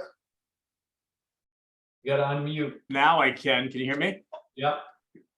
Okay. Sorry about that. I went into no man's land for a minute We have a lot of when I got upgraded. Okay, so I'll try to be quick. I know you guys have a very busy night still ahead, looking at the agenda. My name is Liam O'Connell from the law firm of Farrell Smith O'Connell with an office at 46 Middle Street. And I'm here on behalf of Harper Cove or Cove Harbor LLC and their building at 44 Commercial Street. The existing site is, at the northern side of Commercial Street on the water. It has an open concrete wharf, and it's already developed with a building that has a Chapter 91 license. That building is a lobster processing facility, and it will remain a lobster processing facility. There's no change to that use, and no change to the building, really, the existing building. The intention or the plan is to build a facility on the rest of the property, somewhat similar and in keeping with the GMGI building down in the Inner Harbor, but the building will have the entire use of the building will be water dependent. It'll be scientific technology type of work going on there, and the plan is to be able to draw from the saltwater into the building for various uses, and that'll be that saltwater conduit will actually go through the existing building that's there, and that will be that plan. That is kind of a long-term plan. The drawing of salt water for use, and that's not something that's going to be part of this approval process. Just because that's gonna once those specifics are known, we're gonna have to come back.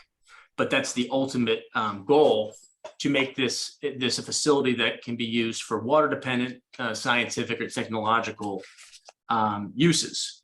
The resource areas, there's zero change to any of the resource areas. So there's an existing concrete wharf there, and there will be a building that's built on top of it, compliant with all the zoning regulations. Not that you guys are looking at that, but it'll be in keeping with the zoning ordinance, and the building itself and the construction that's necessary to do this will not impact any of the resource areas. There will be no filling, dredging, or altering of any of the resource areas. The only thing that's going to be altered is that instead of the open parking lot that is there now, there'll be a building above it on pilings, as you can see right there. So with that, I guess I'd open it up to questions. I don't want to take too much time going through the rigmarole of each and every resource area, considering there's no change. So I definitely open up to your questions. John Judd is here. He prepared the stormwater report. That's really the one thing that is different here, is that we require a stormwater report. And that has been submitted to you, and John is still available if you have any questions on that. If I could, Mr. Chairman, just to briefly expand on that. The applicant is proposing a green roof, which based on the DEP standards and the stormwater water handbook, it's an LID or BMP that they encourage. And that would have a reduction in the proposed runoff to the street system of approximately 12%. We do have the approval from Mike Hale at the DPW with this concept. And again, as Liam had pointed out, this is an existing packed gravel parking lot. We're going to be replacing it with a green roof. So from a bird's eye view, you're going to be looking at trees and shrubs. So you're going to have a much more effective uptake of stormwater through evapotranspiration, as well as other aspects of uptake of the rainfall. So that should be an improvement in terms of the stormwater runoff here. I just wanted to expand on that just a bit. Thank you. Okay. Anything else to add, Mr.? No, if you're asking me, no, I'll stand by for any questions. So just to be clear, you're asking to build a new building, or it's a little gray? Is that what we're talking about here? Oh, no, it'll be building an entirely new building.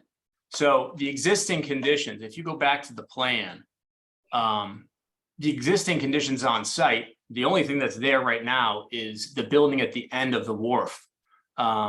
If you go up one, Yeah. right, so that building is there, that's licensed under Chapter 91.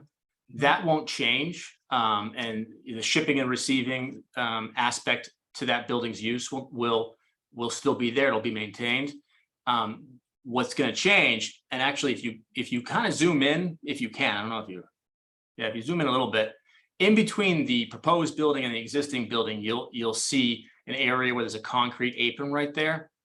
So yeah, right there. And if you go down to the next picture, the next plan, on the bottom plan, the existing building is shorter, and that apron is right in between the two buildings. So the proposal is for this building. Okay. I get that. I'm just, I think we need, we'll see. I didn't do a deep dive in the documentation, so I'll defer to my colleagues, but we'll move on to public comment. Anyone in the public who wishes to speak for or at that 44 Commercial Street, you may do so now by hitting the raise your hand button at the bottom of your screen or hitting *9 on your phone or handheld device. There are 19 attendees in present, and there are no hands up. Seeing none, hearing none, I'll close public comment period. Roll call comments from commissioners. Member Charpentier. Yeah, I don't know why, this is under old business. When did this first come up? I don't know why this seems so unfamiliar. Yeah, it's new. So I mean, it got continued from last month, but it is essentially new. Okay. Okay. This is the first time we've spoken to you about it. Okay. Keep going. Member Cook. Yeah, make sure I'm on mute. Yeah. I'd like to see some more details. I mean, I looking through the package, I don't see any details on the new building. I'm familiar with the area, but there's no details about the building. Size, square footage, anything like that, no detailed drawings or anything in the package. Well, yeah, you should, in the packet, you should see at least square footage. As far as the interior design of the building, that is, we're trying to keep that a little open-ended for the person that ends up developing it, because obviously there'll be changes depending on exactly what they're going to be doing. But all right, may I interrupt? Because it does seem a bit odd. It's like we're approving a building with very little information and very little detailing. Normally for a project this size, we're going to have to understand the construction process, booms, how are you going to keep anything from falling into the water, into the harbor? How are we going to get trucks on there? Are there going to be barges? What time of year? This seems to be very perfunctory. It doesn't seem to have a lot of the stuff we normally ask for. That's why I asked earlier. It just seems like you're asking permission. But if you're going to tell me this is just the beginning and you're going to move on to another tier with another NOI when a new owner comes along, that's a different story. But at this point, I don't think we can even begin to talk about this until we get more details. yeah, that's kind of the idea. The idea is to get permission to build this footprint, and then that will then allow the owner, the property owner, to get a developer on board. And then when the developer gets on board, the planning can then be more precise, and then we'll come back. And, for another, we'll submit another NOI on the specifics on how this will be built and when, et cetera. But in order to get this going or to move this along, it's going to take a long time because of Chapter 91 specifically. It's going to take a very long time. And in order to get that process moving and developers interested, we need to start somewhere. Getting a developer to jump on board at this phase and wait, this long time period is just, it's not feasible. So yes, it's definitely a staggered approach that this NOI would be for this footprint with the condition that once final drawings are done and that the final concept is done, we would come back. Okay, I hear you, and I think that, again, we have a busy night ahead of us. I think this might be a little premature, and I think we need to understand, I don't even still know what we're permitting or approving or denying in terms of a pretty picture, which is very pretty, by the way, and I think it will be a great building, but the commission as a whole doesn't really understand what they're like me, and Bill's scratching his head, I'm scratching mine. It seems a bit disjointed at this point. So I think we need to continue. John, you keep raising your hand if you want to speak. I just wanted to point out, Mr. Chairman, that the team has met with DEP Waterways. As you know, in order to proceed with the Chapter 91 application, an order of conditions does have to be issued. And I think what Mr. O'Connell is looking for is that, and we certainly will look for an extension to the next hearing, but I just wanted to point out what they're looking for is an order of conditions for this application, with the understanding that any modifications would be likely an amendment to this order of conditions issued for this building. With that said, more detail and specificity will be supplied for the building. I think we're hearing you loud and clear, but the intent is to go similar to the GMGI building. And everything would be built on filings, as Mr. O'Connell has pointed out. But I think we hear loud and clear what you're looking for, some more details. Yeah, that'd be great. And I think now we understand what you're trying to do. If you could Right. phrase more of a conservation related aspect, I think we can discuss it in more detail at a further meeting. Okay. And I just to piggyback on John, that's exactly the issue. The issue is this is going to take a lot of Chapter 91 work, and it's going to take a long time. And we need to submit the NOI first. So Okay.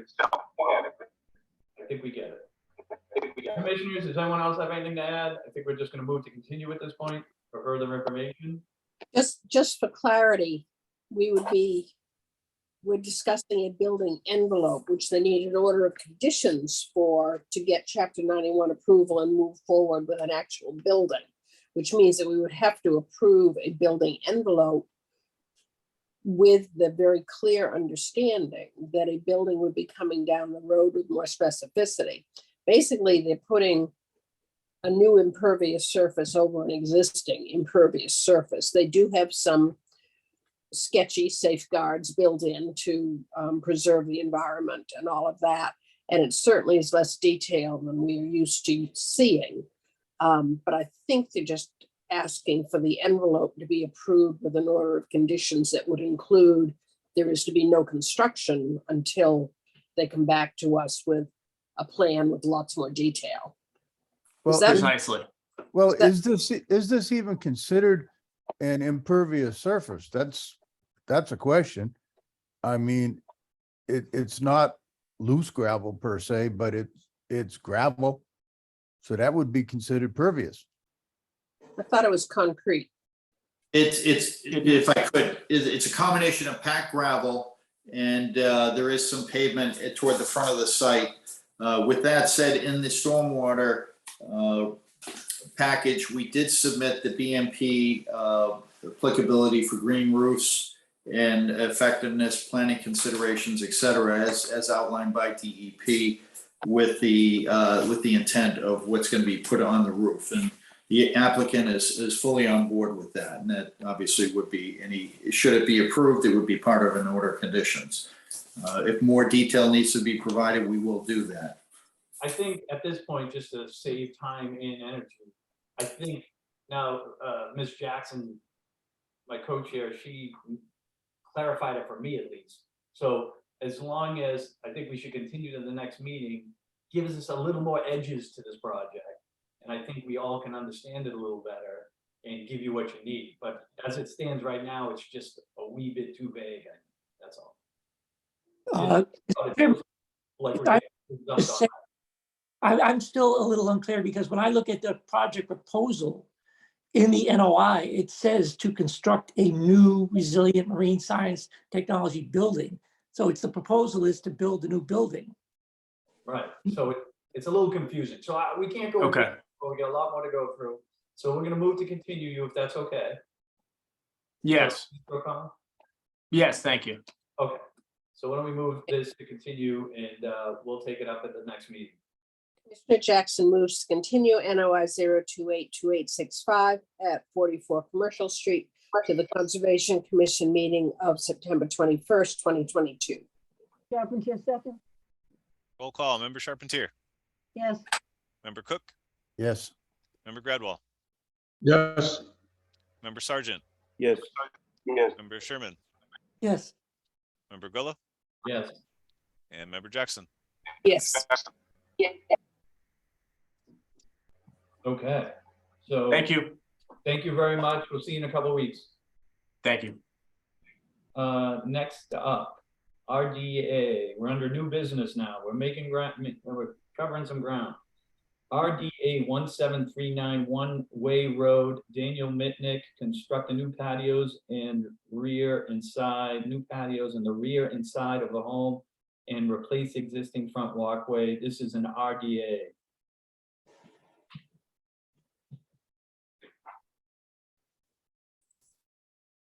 Oh, does it have who's represented? No, it doesn't have. So I guess we're looking for Mr. Mitnick himself. Oh, there it is. Yep, I'm promoting him now. Like, we can barely hear you. Muted. I don't know if he's muted or, yeah, he is muted. There you Now I'm not. Hello, folks. Hi. Name and address for the record, sir? Daniel Wolf Mitnick, One Way Road, Gloucester, Massachusetts. Brief description of what you're trying to do. So, oh, you can see the Yeah. lot plan right now, and I'm just orienting myself. We're going to build, well, first of all, we want to just redo the existing walkway, which is just somewhat exactly where the cursor is, which is crumbling and just, needs repair. That's one thing. In addition, we want to build a circular patio on the side, exactly. And I'm not sure I'm accurate, totally accurate on the dimensions, but it will be circular and it could be 5 or maybe 6 feet across diameter. And in the one in the background, in the back, we would probably, I said 6 to 10 on this, 6 feet by 10 feet on this drawing, but it could be larger. And the way I've drawn it, it's taking up that whole area, but it's much larger than that. So it might be 8 by 12. But we'd use all pervious materials and just looking to enjoy our property and improve it. Okay, sir. So basically, this is just a couple of patios. That's the project. That's the project. Okay. And we're here because there's, that intermittent stream, which I stress the word intermittent this summer because it's been so dry. I hear you. I hear you. Okay, sir. With that, I'll open up for public comment. Anybody in the public who wishes to speak for or against the project at One Way Road may do so now by hitting the raise your hand button at the bottom of your screen or hitting *9 on your phone or a handheld device. We have 16 attendees present and there are no hands up. Seeing none, hearing none, close public comment period. Commissioner roll call comments, please. Member Charpentier, No comments? member Cook, Yeah, a couple comments. One, you're saying it's going to be a pervious patio. Both sections are going to be pervious. So what type? Is it going to be poured concrete, something to that nature? Not for, not for. Oh, no, it's okay. I'm sorry, I stand corrected. It's pervious patio, so that's fine. But the other question I have is the native plantings, this says line of registration. Take it that's your property line? Well, I can't see it right now, but Want to bring it back up, Chuck? what are you asking about? Okay, We're where on, it says- where it says line of registration, is that the property line?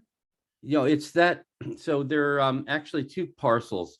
The main one and that very long, I guess it's an isosceles triangle is also our property. Yeah.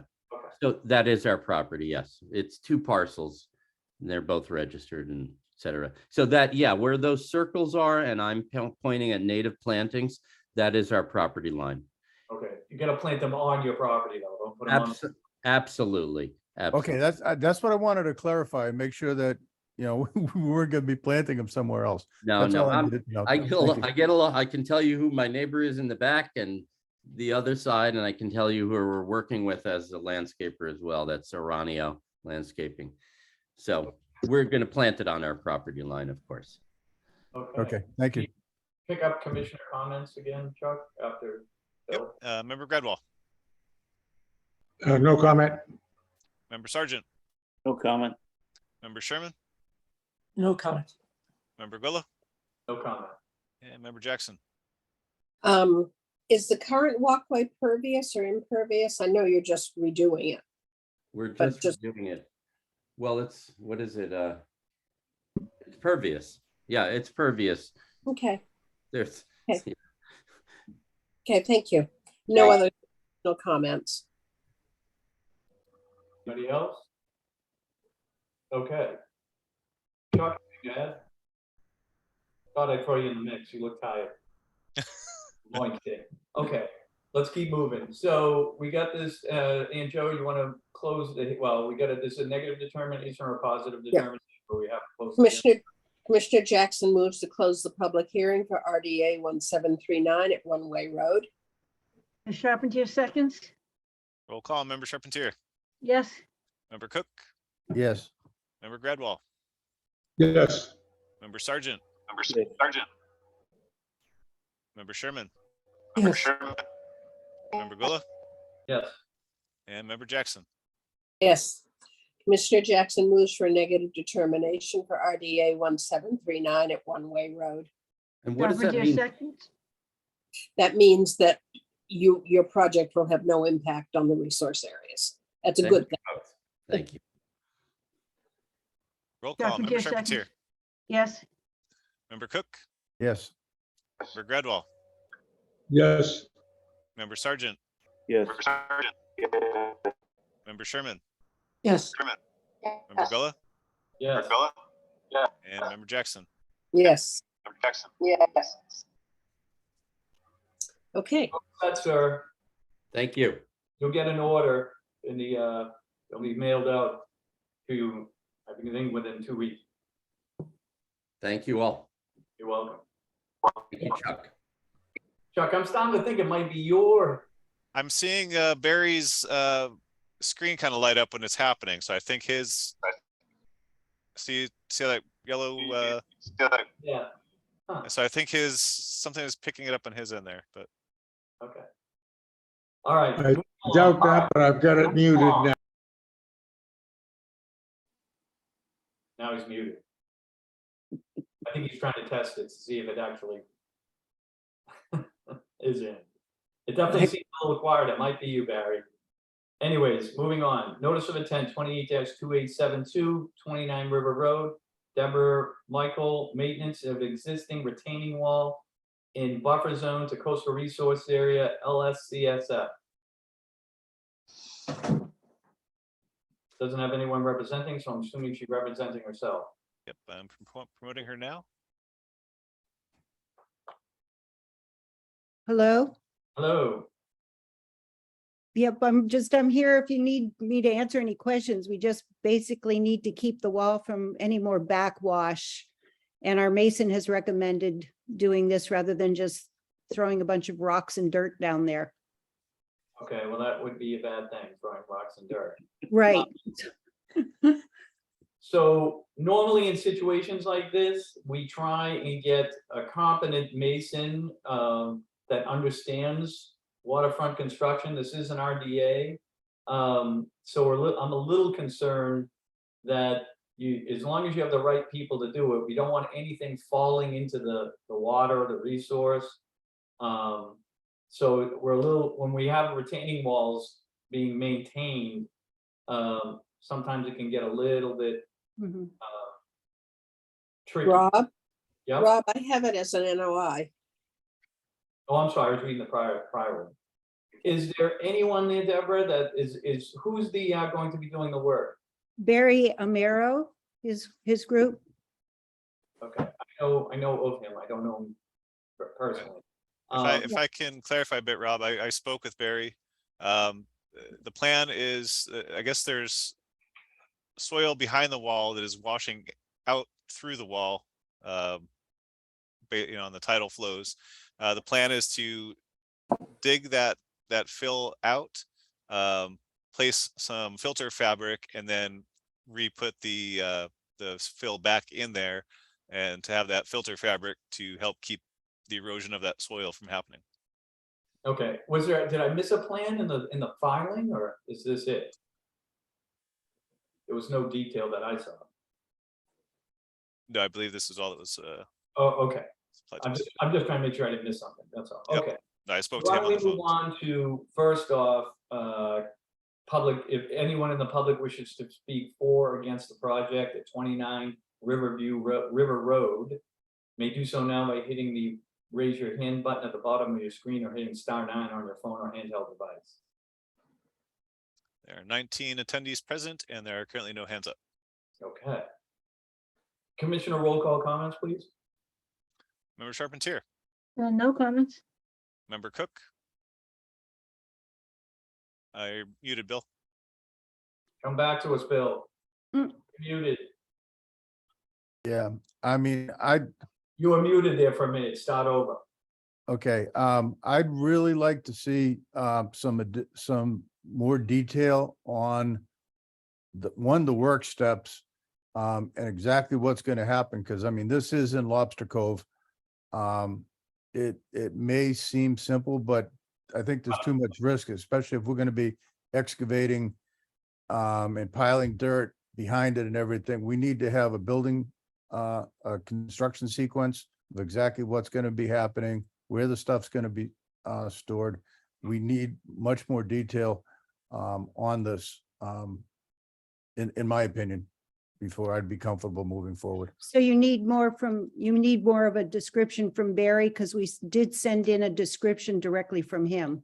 Yeah, usually what we get is, this is the chair talking again, usually we get some sort of a cross section showing exactly what you're going to do in terms of the existing wall, repointing, repairing behind the wall, how you're going to excavate it. Basically what fellow Commissioner Cook just said, we have a construction sequence.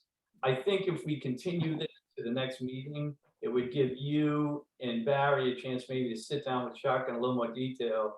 So, and get a little more detail so the commission can feel more comfortable about this kind of work. It's right on the resource area, so it's a dangerous spot.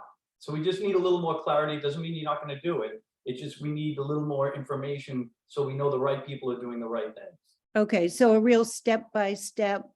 Do you need any more drawings or anything? Because we basically we inherited this property. So this is what we had was what we had. So that's fine. And nobody's angry here. It's part of the process. So yeah, yes, we would like, what's typically done is a sketch section showing the wall in some form or fashion, what you're going to be digging out. I'm sure if you go and see the agent again, he can show you a similar, we have 100 of these a year. So I'm sure they can show you a similar cross-section detail on a previous project that you can take and copy or edit to see as you see fit. okay. But usually a lot more information that comes with this. When you say agent, who do you mean?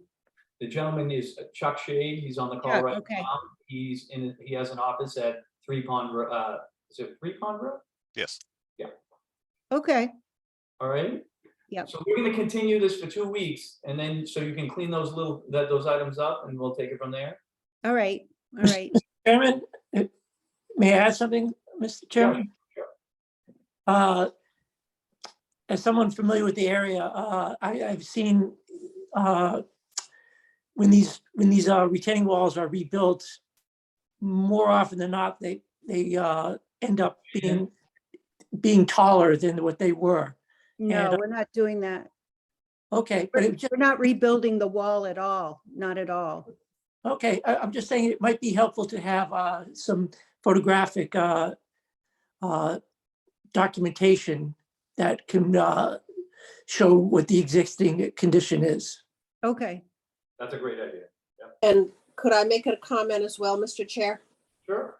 There is a work description consisting of 5 steps, and it does say that storage of soil excavated will be as far from the resource area as possible. right. So I think a little more detail would be helpful, such as where it's going to be stored as far from the resource area as possible. And, if he could fill that out with just a little more detail, I think that would be in good shape. And then you can focus on the cross section and the photographic evidence. Okay. So you Okay, need photographic evidence of the actual backwash areas? Exactly. Show us the. Okay. show us where, show us photographs of where you're going to be working and the existing conditions. Okay, Okay? yep, all right. Thank you very much. We're gonna Continue. Can you We get need all of to- this done for the meeting on the 21st? We can try. Okay? I'll talk to Barry. I guess if it would be all right for me to come talk to Mr. Shade and get exactly what he needs, that I can take to Barry, because getting photographs of the actual area is, we've tried to do it. It's hard to see, like the only camera I have is a cell phone camera because there's just holes along the wall, but we'll do the best we can. Yeah, But that's- Barry might understand better if I have a real description of exactly what you need, because I know he's done a lot of this kind of stuff. So, That's perfect. okay, Okay. Commissioner Jackson moves to continue NOI 0282872 29 River Road to the Conservation Commission meeting of September 21st, 2022. Carpenter, second? Roll call, member Charpentier, Yes, member Cook, Yes. is member Gradwell still with us? Yes, Member Sargent? yes, Yes. Member Sherman, Yes, member Gulla, Yes. and member Jackson. Yes. Okay, we'll see you in a couple of weeks. if, can I ask a quick question about that? I just thought, it's the 21st. My granddaughter's getting married and I'll maybe on my way to Connecticut. If I get everything you need, do you need me to be here? Or if I get everything you've asked for, yeah, I'm just concerned about the timing. If Barry could just get on the call, if he's around, that'd be great too. Okay, all right. I'll ask him if he can do that for us. Worst case scenario would just continue you again. If you're in Connecticut, you're not doing it at that time. Right. Okay, Thank you. Have a great wedding. thank you. Okay, do we want to take a 5-minute recess? Does anyone I'm need? I'm willing to plow through, but I'll let others speak. All right, let's keep moving then. Nobody jumped. Next up, notice of intent 28-2869, 26 Riggs Point, John O'Brien, construction of stairs, gravel path, ramp, seasonal float in Mill River, riverfront area to coastal bank and salt marsh. John Judd, Gateway Consultants, Inc. representing. Thank you, Mr. Chairman, members of the commission, representing the applicant, John Judd from Gateway Consultants. Thank you, Chuck, for putting that up. This is a proposal, as noted, for a seasonal float ramp, and there'd be a proposed concrete platform that would attach to the seasonal float and ramp, as well as a gravel path and stairways as shown on the plan. The slope here is largely exposed ledge and rock, so there's not a lot of vegetation or a chance for loose soil or erosion in this situation. This is again, a seasonal situation that would be, anything permanent would be above mean high water, including that proposed reinforced level pad as shown. We do have a section view AA that you can see the profile of the ramp, but essentially it's to gain access for two properties to the waterfront. The proposed flow would have the standoffs and the helical mooring system as recommended by DMF. That's essentially a brief description, and I can answer any questions you might have. All right, first off, I'll open up a public comment. Does anybody in the public wish to speak for or against the project at 26 Riggs Point? You may do so by hitting the raise your hand button at the bottom of your screen or hitting *9 on your phone or handheld device. There are currently 15 attendees and no hands are up. Okay. Seeing none, hearing none, I'll close the public comment period. Next up would be Commissioner roll call comments. Member Charpentier. I was having a hard time seeing that drawing. What's the size of this float? 20 by 10. Okay. And the length of the ramp? 35 foot by 3 foot wide. And it's seasonal, right? It's gonna be hanging Absolutely. out? Yep. That's it. Member Cook. No comments. Member Gradwell. No comment. I appreciate that keeping size reasonable. Member Sergeant. All material should be non-toxic to marine environment. And the float must be not stored on the salt marsh. And that's it. Member Sherman. No comments. Member Gullah. No comments. And Member Jackson. No comments. Okay, with that, then, if we have no comments, Chuck, anything to add? I did contact the Shellfish Constable and Harbor Master.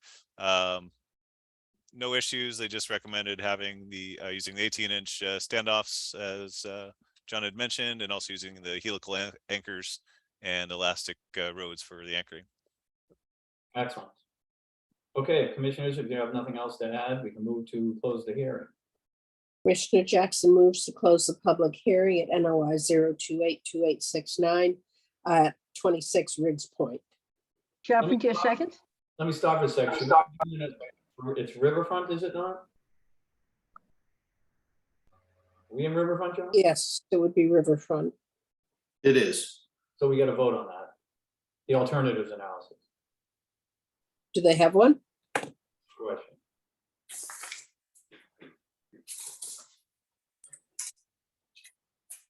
That's something I usually notice. I know you, Joe. What am I doing catching that? Come on. We have included, we have the proposed work description and construction sequence. That obviously the access sort of precludes other areas, but we can add that, Madam Chair.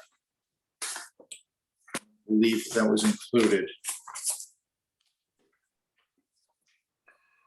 But we have to have an alternatives analysis to vote on for the impact on land.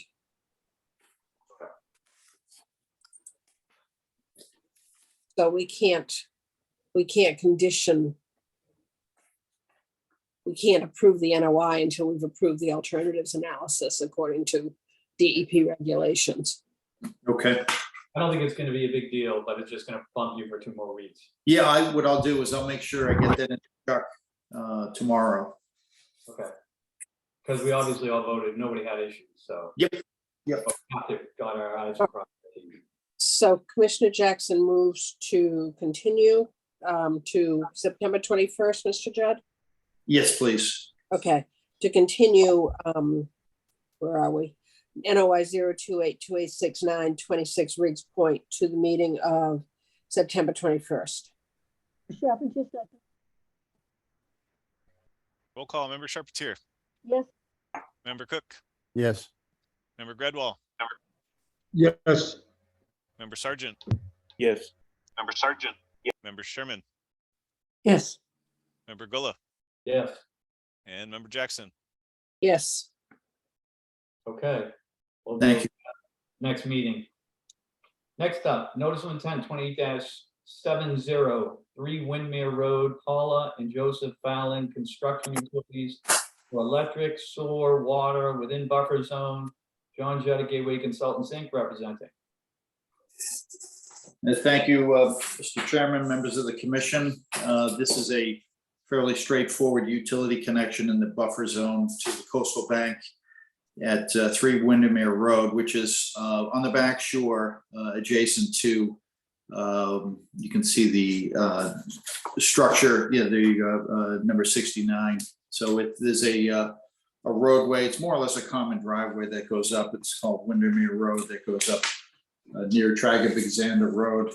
And this is you can see the utilities that exist within Atlantic Road, and the applicant needs to make a subsurface underground electric and water service connection as shown there. During the construction period, you can see there's an existing catch basin that sort of that collects the runoff in this area. We're proposing a temporary filter fabric insert during the construction, just in case we do have a rainfall event such as yesterday, to ensure that no sediment makes its way into the drainage system. This will be a one-day job for each utility. So obviously you have National Grid doing work for the underground electric, but we'd have a local contractor that would be opening up and buttoning up that water line on the same day. The only pavement opening would be as shown for the water service. The rest of it is just trenching in an existing grass surface, and that would all be closed up just as soon as the pipe is laid. Just a buffer zone application, and can answer any questions at this time. Okay, first thing I'll do is open it up for public comment. Anyone in the public wishes to speak for or against the project at 3 Windermere Road may do so by hitting the raise your hand button at the bottom of your screen or hitting *9 on your phone or handheld device. There are 15 attendees present and currently no hands are up. Okay. Seeing none, hearing none, close the public comment period. Roll call comments for commissioners. Member Charpentier, No comments? Member Cook, No comment. Member Gradwell, No comment. Member Sargent, No comment. Member Sherman, No comments. Member Gullah, No comment. and Member Jackson. No comment. I think that was no comment. Okay. So does anybody else has any comments on this project? You want to move to close the hearing? Commissioner Jackson moves to close the public hearing for NOI 0282870 at 3 Windermere Road. Charpentier seconds? Call Member Charpentier, Yes? Member Cook, Yes. Member Gradwell, Yes. Member Sargent, Yes. Member Sherman, Yes. Member Gullah, Yes. and Member Jackson. Yes. Commissioner Jackson moves to approve NOI 0282870 at 3 Windermere Road. Charpentier seconds? Call Member Charpentier, Yes? Member Cook, Yes. Member Gradwell, Yes. Member Sargent, Yes. Member Sherman, Yes. Member Gullah, Yes. and Member Jackson. Yes. Okay. Looks like you're all set with that. Okay, thank you very much. Okay, for the record, Rob Gullett is going to be recusing on this next project. Okay. Next up is NOI 0282871 247 Atlantic Road. Jack Shapiro constructing of a dwelling and sewer connection in the backyard within buffer zone represented by John Judd, Gateway Consultants, Inc. Okay, thank you, Madam Chair, members of the commission. This is, as pointed out, 247 Atlantic. This has an existing structure, existing single-family dwelling. And thank you, Chuck, for putting that up. You can see the resource areas behind that existing. There's the existing paved basketball court that is all basically retained by about a 3-4 foot high boulder retaining wall that you can see sort of snakes around the, exactly.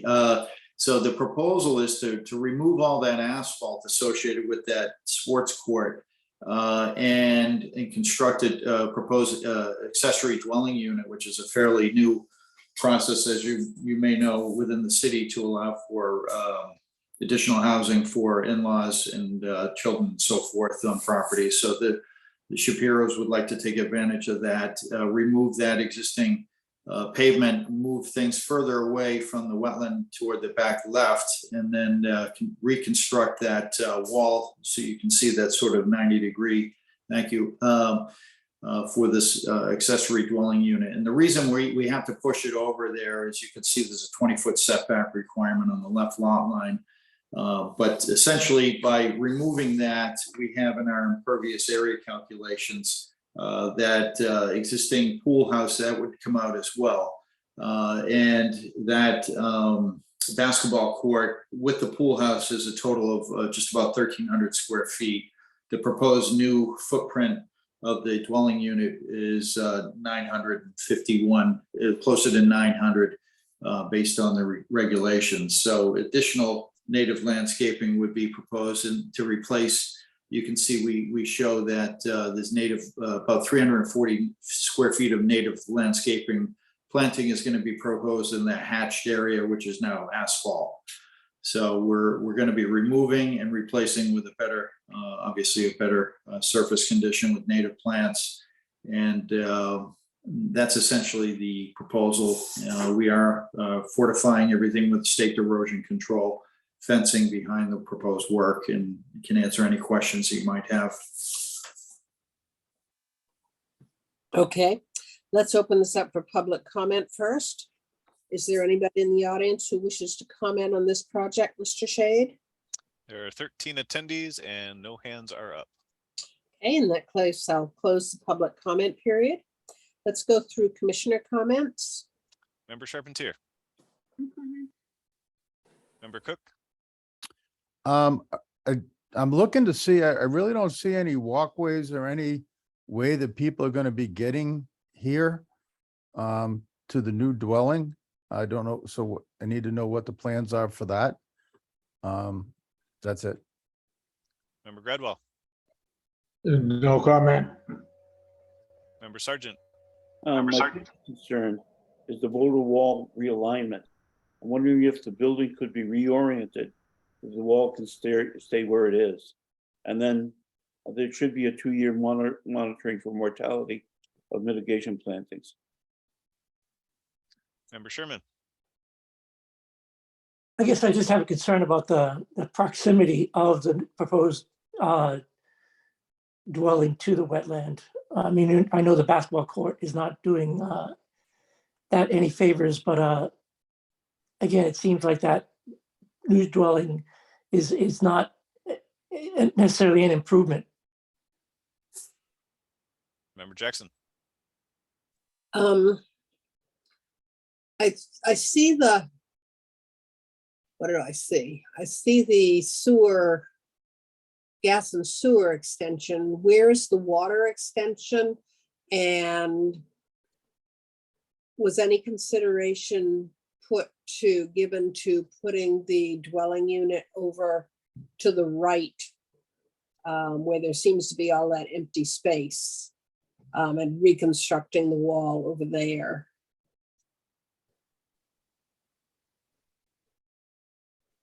Okay, is that all the comments or is there? Yes, someone- if you go through those. Sure. If we start with Bill's, Bill had mentioned or requested, how is this going to be accessed? There's an existing stamped concrete patio that would remain, and the access would be down the stairs from the end of the driveway through. You can sort of see that. Thank you, Chuck. Well, it'll be to the right there. So there's a set of stairs, yes, right down through there and into that front door. That sort of egg-shaped pool house would be removed, and that would be replaced with native shrubs and so forth there. So the intent is to try to maintain that stamped concrete patio. It's in good shape. There's a nice brick wall that's associated with the in-ground pool that exists. And what they're trying to do is sort of come in along the driveway and not disrupt anything on the other side. And try to work with that existing area, remove that pavement associated with the basketball court. If you look at an aggregate, the total area within that, say 20-foot zone parallel with the wetlands, you actually have a reduction, albeit I do see what Dave is pointing out in terms of trying to get that reorientated, but by rotating it, you're actually moving it into that brick wall a bit, and we need to maintain that 20-foot setback. So the orientation was the desire of the homeowner to try to maintain the hardscape that exists there and there, not damage it.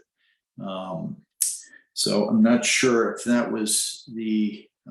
So Ann Joe had asked, why are we not looking at that lower area? You can see the elevation difference by that 4-foot retaining wall. You have a good 5 to 6 foot difference between the grades where the cursor is now. That's at around 28, 29. And that whole pool patio area is approximately 35 and a half. So it's a pretty good drop down there. And the intent was just to sort of work on that left side. You have utility connections there. You have an existing gas that goes into the pool house. The existing water goes through that pool house, Andrew. That was one of your questions. So they would simply extend that half-inch line to go right into the dwelling unit as it does now.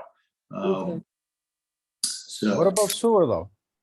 the sewer, you can see, Bill, is coming right now. The whole system, the whole property's on a septic system. They just connected into the grinder pump. That there's a low pressure line in Atlantic Road, but you can see the leach field in the front of the house. So that's all been disconnected. They've recently added that grinder pump, and what they're going to do is add a second grinder pump and bring it all into the city sewer system. So you're going to reduce any kind of septic that might be making its way toward the wetland as well.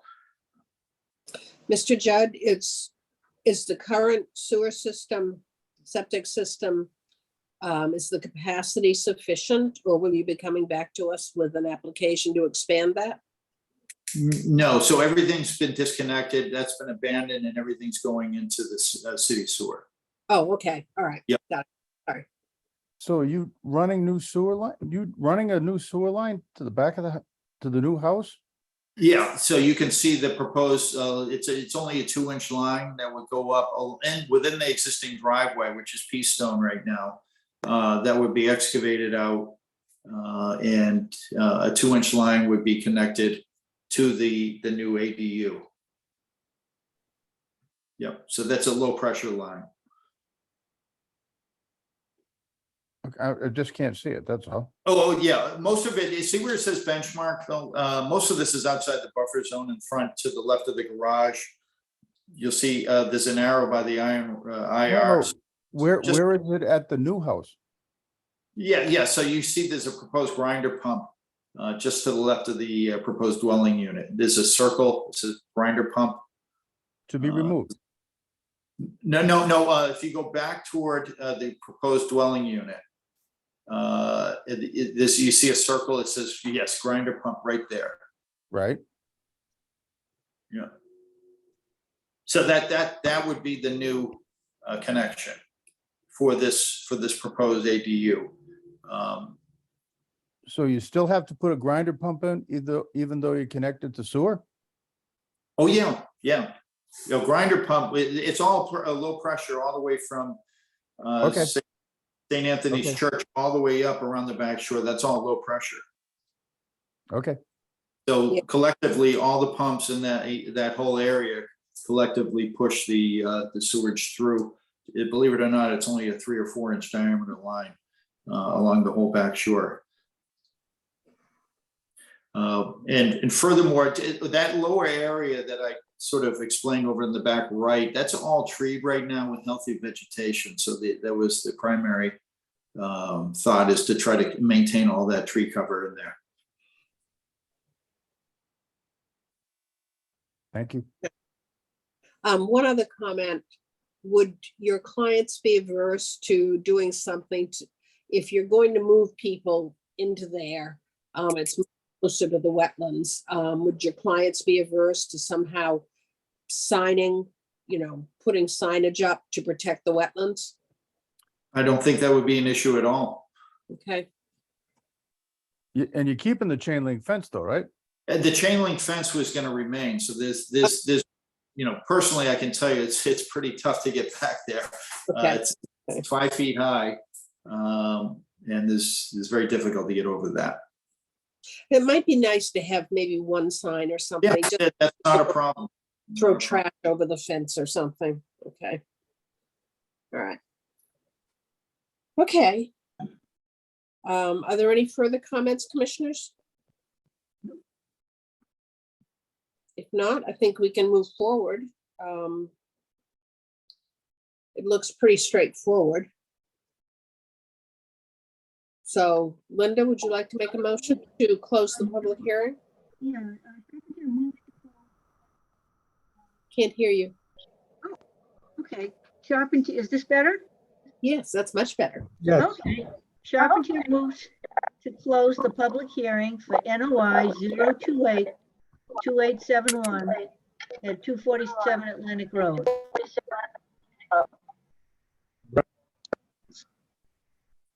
Barry, you seconded? Nod. Thank you. Okay. All right, roll call. Member All right. Charpentier, Yes, member Cook, Yes. member Gradwall, yes, member Sergeant, Yes. member Sherman, Yes. and member Jackson. Yes. Yes. Okay, Linda?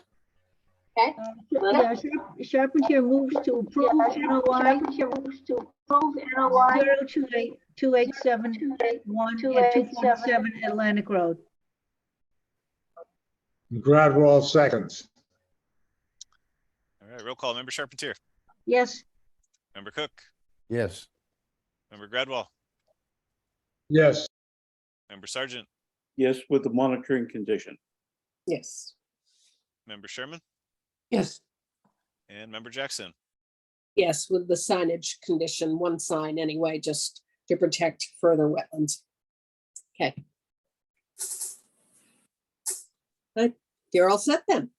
Okay, thank you very much. Appreciate it. You're welcome. And next up, we have NOI with an unassigned DEP number for 62 Woodward Ave. Do we have Mr. Gullo back? He is back. All right, go for it. So we have, as my fellow chair just said, 62 Woodward Avenue, Lauren Shadecki, to remove and replace existing deck, porch, building, second-story deck in riverfront area, coastal resource area, and land subject to coastal storage flooding. Dan Ottenheimer, Mill River Consulting, representing. Here we go. Thank you, Chuck.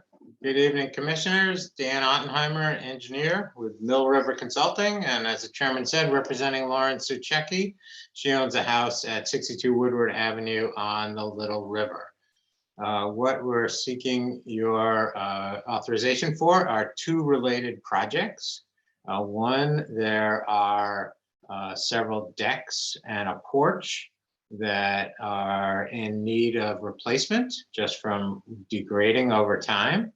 So on the right-hand side, there's a first and second story deck that we would like to remove and replace in the same footprint. And on the left-hand side of the house, there is a porch with decking a little further down, more closer to Woodward Avenue, please, Chuck. There's a porch there, and we're looking to replace that in kind in the same location.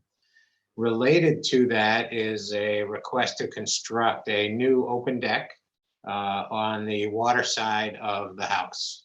And that would be supported by 4 posts, and we've been able to bring a structural engineer and design it such that 2 of those posts are going to be on an existing concrete pad that's there, and the other 2 will be in the lawn that's on the left-hand side of the house. The From a regulatory perspective, the project is within land subject to coastal storm flowage. It's in riverfront area, and it's in buffer zone to the coastal bank and buffer zone to the salt marsh. Excellent, thank you, Chuck. That is the location of the proposed second floor deck. You can see the small deck on the left side, both on the first and second floor, that are proposed to be replaced in kind. And then the new deck on the second story there, and you can see the concrete pad that exists down below, and 2 of the posts would be on that concrete pad. In total, we're going to have 4 square feet of disturbance. We are proposing native species planting mitigation at a 2-to-1 ratio, and a list of plants has been provided for your review. I believe we've demonstrated compliance with the performance standards and the Wetlands Protection Act regulations for the work in the buffer zone, work in land subject to coastal storm flowage, as well as in riverfront area. So certainly take any questions you might have, or any thoughts that might exist. Okay, first up, I'll open up for public comment. If anybody in the public wishes to speak for or against the project at 62 Woodward Avenue, may do so by hitting the raise your hand button at the bottom of your screen, or hitting *9 on your phone or handheld device. All right, looks like we have 10 attendees and George Adams. has his hand Hello, up. George Adams. I'm 64 Woodward. I'm a butter, and I just want to say that I endorse this project, and I feel very comfortable with the work that is being done. That's all I need to say. It does provide an improved egress as well from a safety perspective by adding that, I'll call it the wraparound deck. It does provide her with on the north side of the house a better egress in case she has. I mean, she can jump off the deck now if she wants to, but the way that she has it now with the wraparound, she could actually get out and get up in the case of a fire or something like that. She could get out and get out of the building a lot safer. And that's all I have to say. Thank you. Good neighbor, thank you. Okay, anyone else? No, their hands up at this point. Okay, seeing none, hearing none, I'll close the public comment period. Commissioner comment, roll call comments, please. Commissioner Charpentier. I mean, No Member comment. Charpentier. Member Cook. We need to have a alternative analysis because it's riverfront. This, Yeah. Catch that, Mr. Ottenheimer? Yeah, I didn't know if you're taking all the questions. You want me to answer that now? Oh, you're right. Usually we do it that way. Why don't we go through, keep going through roll call comments. Member Gredwell. No comment. Member Sargent. I'm concerned that shading from the proposed second-story deck would have a negative impact on the existing salt marsh. And I'm wondering if there's any plans to lessen this potential impact. Member Sherman. I share concern about the shading. Say it again, you broke up. I said I share Member Sargent's concern about the shading, and I have a question about the location of the supports for the second floor deck. Rilla. No comments. Member Jackson. No comments, but I know it's only 4 square feet, but we're not in a position to change DEP regulations, and I do think we need an alternatives analysis. Okay, is that everyone? So, yeah. Did we get Chairman everyone? Gullah, did you have anything? No, I have nothing. So you're up. Okay. So thank you, everybody. Excellent insight. You will see in our submission, which I know was voluminous, but there was a full analysis of how the riverfront regulations apply to this project, including the alternatives analysis portion of the riverfront regulations and some of the other parts of the riverfront regulations, and explaining how we comply with those standards. So we do have an alternative analysis in there. Could you Secondly, yes, Because certainly. I went through that, did not see it. Again, we do have a lot of information for you. It is in part 3 of our report. The Is that the second project page, narrative? yes, the second page starts with a description of riverfront areas Yeah, and the 4 standards that are in the Wetlands Protection Act regulations. And one of those, number 3, is, are there alternatives? And we did look at 3 other alternatives. So we did provide an alternatives analysis in. you are correct. Okay. Good, thank you for pointing that out. Of course, again, I know we provided a lot to the commissioners. Yeah, and The I. second, Go ahead. second is shading. Dave and Bob brought up shading concerns, and I do want to mention that the Wetlands Protection Act specifically discusses that in section 10.324 as it relates to shading over salt marshes, and it specifically allows a small project such as an elevated walkway within a salt marsh, that's even within a salt marsh, and we're not within a salt marsh, provided it has no other effect on the marsh besides blocking sunlight for a portion of the day. And we're not looking to cover this. This will be an open deck, not a porch. It's not going to have a roof. And this is specifically spelled out in the regulations as an allowable activity. You could theoretically have, like, say, 3 8-inch spaces, in the deck, to allow more sunlight. And other things like, I'm guessing the deck is going to have some kind of a wall, to prevent, or to prevent people from falling off. And perhaps that could be, glass or something that would allow. So I'm asking if some mitigation, could be incorporated into this. No doubt, Mr. Sargent. We certainly can look at the details of the deck. We did not provide any of that to you. So why don't we come back and do that and get that to you for the next meeting? Okay, commissioners, anything else to add? Should we vote on the alternatives analysis? It probably wouldn't hurt to do it now, or we can do it at the next meeting, but I think now just get it done with, so we know we get it covered. Okay.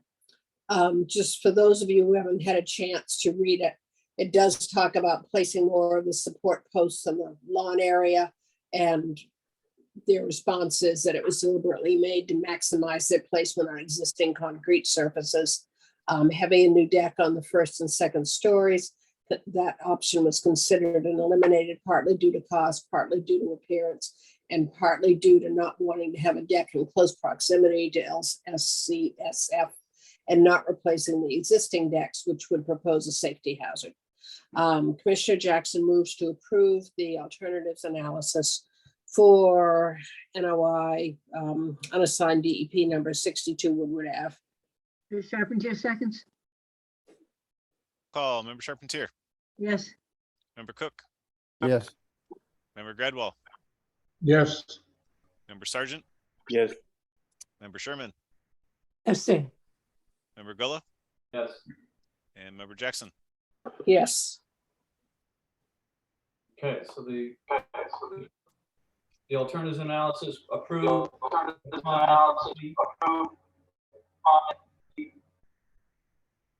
So I think we're good to continue, correct, Mr. Oppenheimer, unless anyone else has something to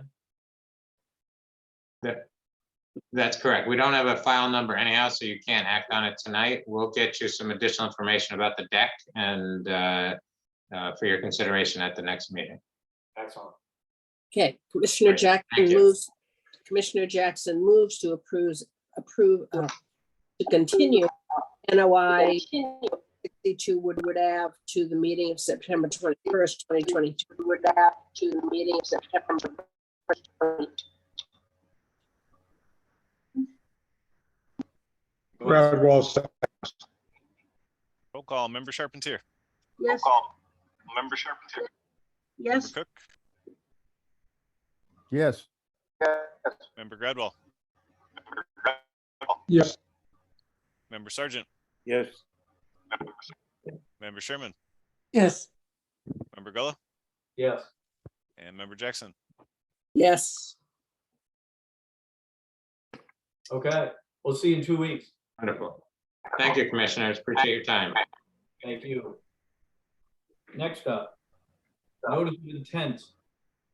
No DEP number 159 East Main Street, Nicholas Osgood, structural repairs to existing pilings in buffer to utility pole and buffer zone to coastal bank.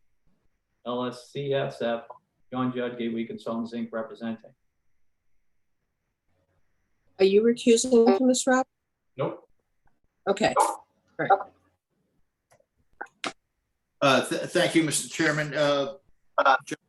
For the last time, I think tonight, for this proposed utility pole, National Grid is requiring to be placed this is a previously issued order of conditions for the property, and they, as you know, they're now requiring some kind of an approval from the Conservation Commission for any type of work that they do in the buffer zone.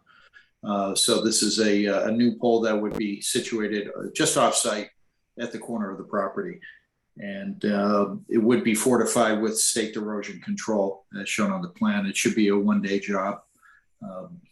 Can answer any questions you might have. Yeah, just so the board is clear, Mr. Judd already heard about it, but National Grid doesn't let you do anything in the area, even close. They don't even have to be a wetland around. They're requiring a letter from our commissions to basically say there's no wetlands there.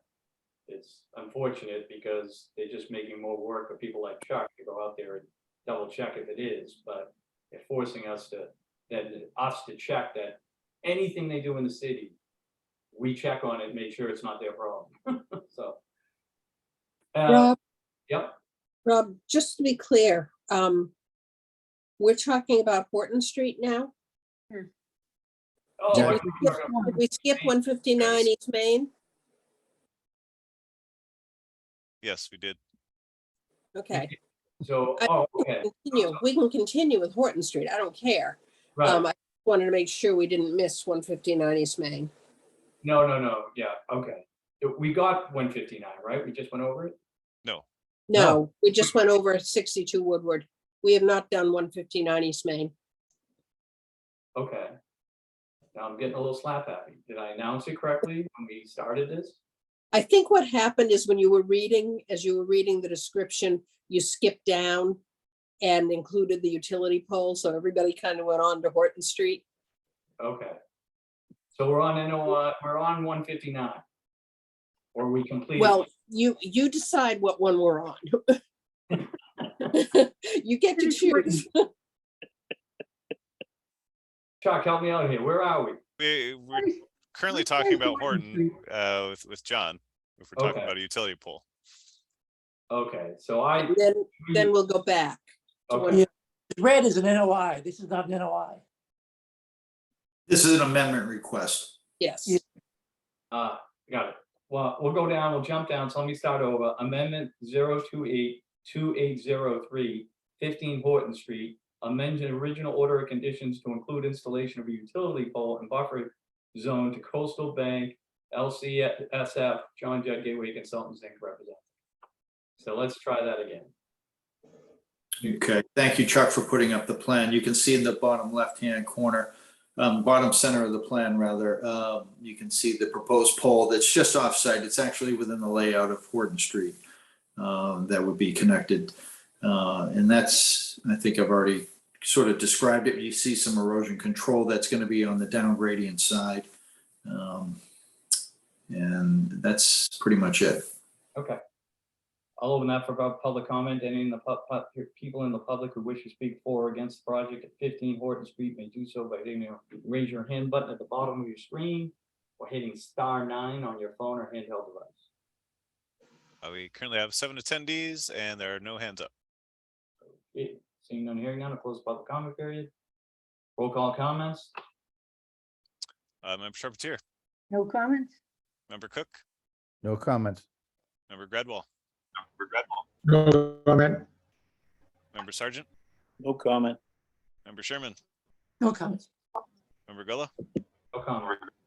and Member Jackson. My only comment is, I think Mr. Judd mentioned just off the site. Are we authorizing work on somebody else's property? It's within the layout of the road. Okay, It's not on anyone's private property. okay. Yeah. Okay, All right, that's my only comment. okay, so that's everybody, no other comments? Is this a consent or do we have to close the hearing on this? I think we have to close it. Yeah, let's go through the route. Mhm. Commissioner Jackson moves to close the public hearing for NOI Amendment 0282803. Ms. Charpentier seconds? Roll call, member Charpentier, Yes, member Cook, Yes. member Gradwall, Yes, member Sergeant, Yes. member Sherman, Yes. yes. member Gulla, Yes, and member Jackson. Yes. Commissioner Jackson moves to approve NOI Amendment 0282803 at 15 Horton Street. Charpentier seconds? Roll call, member Charpentier, Yes, member Cook, Yes. member Gradwall, yes, member Sergeant, Yes. member Sherman, Yes. Yes. member Gulla, yes. and member Jackson. Yes. Thank you all very much. Thank you. Is that it for you, John? Well, you got one more. I think there's a request for a COC. I wasn't aware of that, but yeah, I'll hang around. Thank you. Up a chair, yeah, okay. So we back to note the 159, is that what we're gonna do? Yes. Okay, so next up, notice of intent, 28 no DP number 159 East Main Street, Nicholas Osgood, structural repairs, existing pilings and buffer zone to coastal harbor and LSCSF. Big one. Mr. Dunn, I guess. is representing. Can you hear us, Mr. Dunn? There he is. Hello. Good evening. Thank you, Mr. Chairman, Commission members. Can everybody hear me okay? Yeah. My name is Phil Dunn. I'm a project manager with NSDJ Real Estate and Atlantic Fish and Seafood. We put in a permit. We started doing our 5-year peer and peer review back in July with contacting several different engineering firms. We've recently contracted with Collins Engineering out of Portsmouth, and representative from Collins, Julia Del Tufo, is online as well to answer any questions as we go through this. But during our initial review, we found several pylons that need some immediate repair. And an initial discussion on August 9th with Building Commissioner Bill Sanborn, he says we definitely need to go through Concom to get a permit on these, what we feel are critical repairs to get sorted out in the short term, while we continue with the full 5-year review of the structure. So with that said, we've got a couple of immediate concerns. We found 18 different H pylons that are corroded quite severely. We found from previous ownership, there was between 2012, 2016, there was various different types of repairs being tried, and they were left, some of these pylons were left with a 2 to 3 inch gap at the bottom of the steel as it met the concrete caissons. And with the tidal activity, it is severely degraded this steel and it's been exposed. So that is the critical repairs we're talking about. It will have zero additional impact on the tidal area underneath the structure. So with those H pylon critical repairs, we also looked to, for safety, we need to put a temporary stair structure down the north side of the building. Right now, it's just a step down with some rocks down to the tidal area, which we feel will be unsafe with the activity of crews going up and down. So that would be the second part of this approval request. And we also, there's some temporary structures that have been left through prior ownership as well underneath the wharf, which I think if Julia, can you speak to a little bit of that?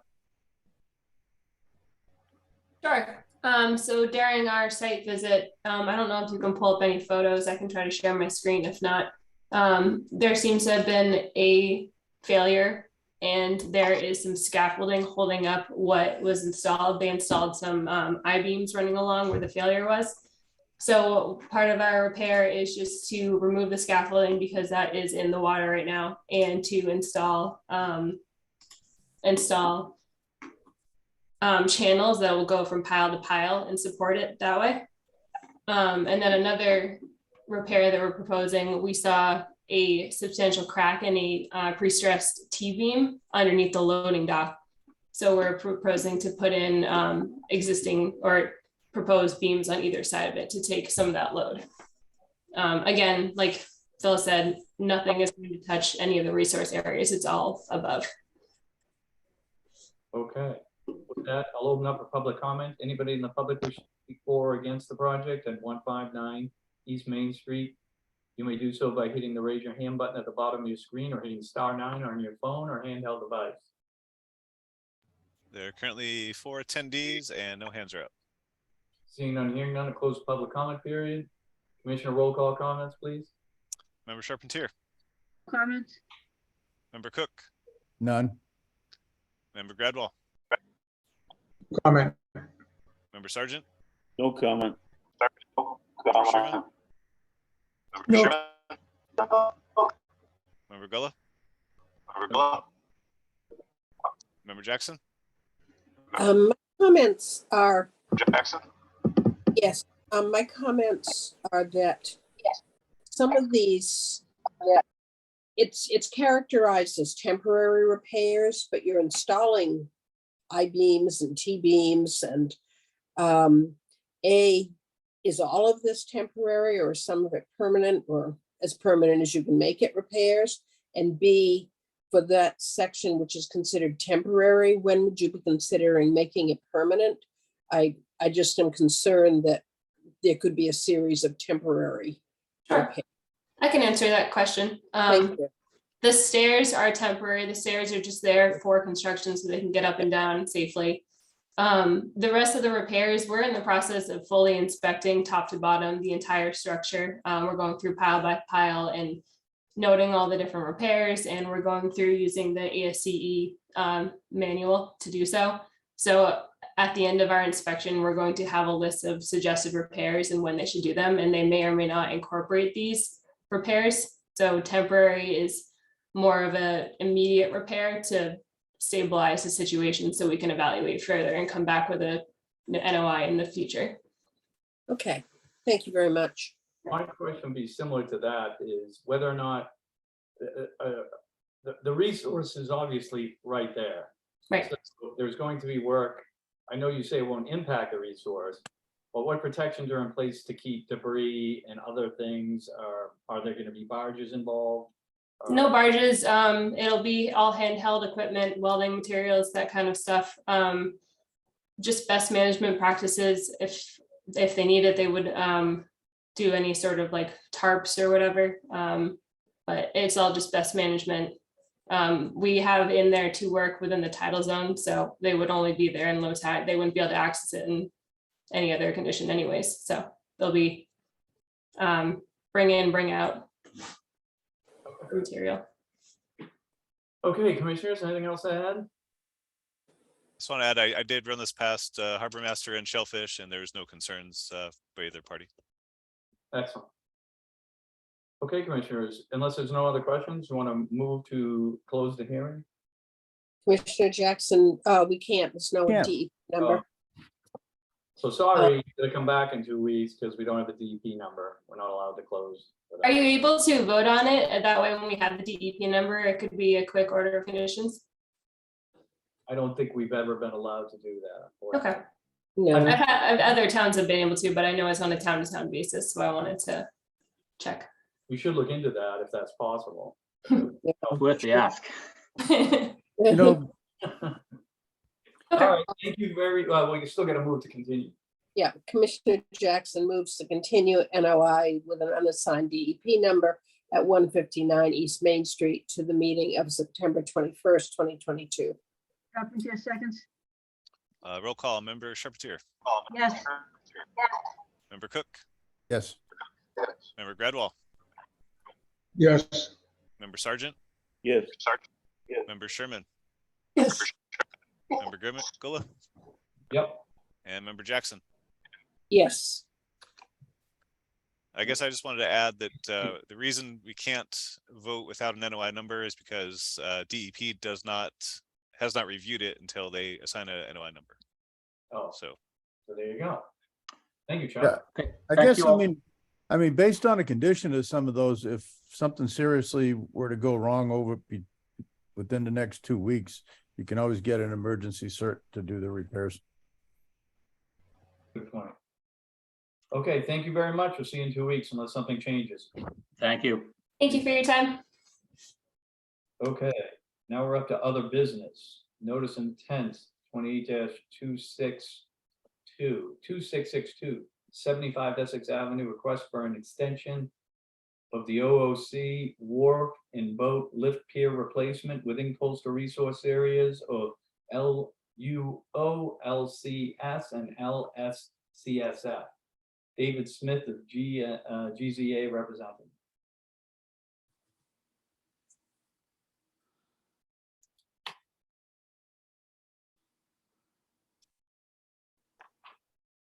David, you're up. Good evening, Commissioners. Can you hear me? We can hear you. There you are. Okay, a little bit of a delay. This is for an ongoing project at Cape Ann Marina. We received the order of conditions back in September 19th of 2019. We, at that time, had to go for other permits, which caused some delay in getting this project started.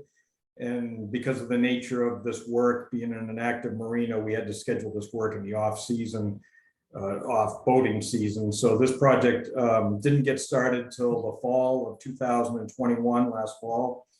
And due to a few factors, mostly with regard to material delays and some quality control issues with some of the materials, and the fact that this project just took a little bit longer than anticipated. We were hoping to get this project done this past spring, maybe early summer. That's not the case. There's been some delays. We're about 70–80% complete. The contractor is now looking at the end of October, but that would then carry beyond the expiration date of the order of conditions. So we're asking for a 1-year extension. Okay, why don't you do roll call, commissioner comments, Chuck? we need public on this one or no? I don't think we do. We don't usually do public comments on certificates of compliance. All right, roll call, member Charpentier, He's mute. Try again, Linda. I said no comments. Thank you. member Cook, No comments. member Gradwell, no comment. member Sergeant, No comment.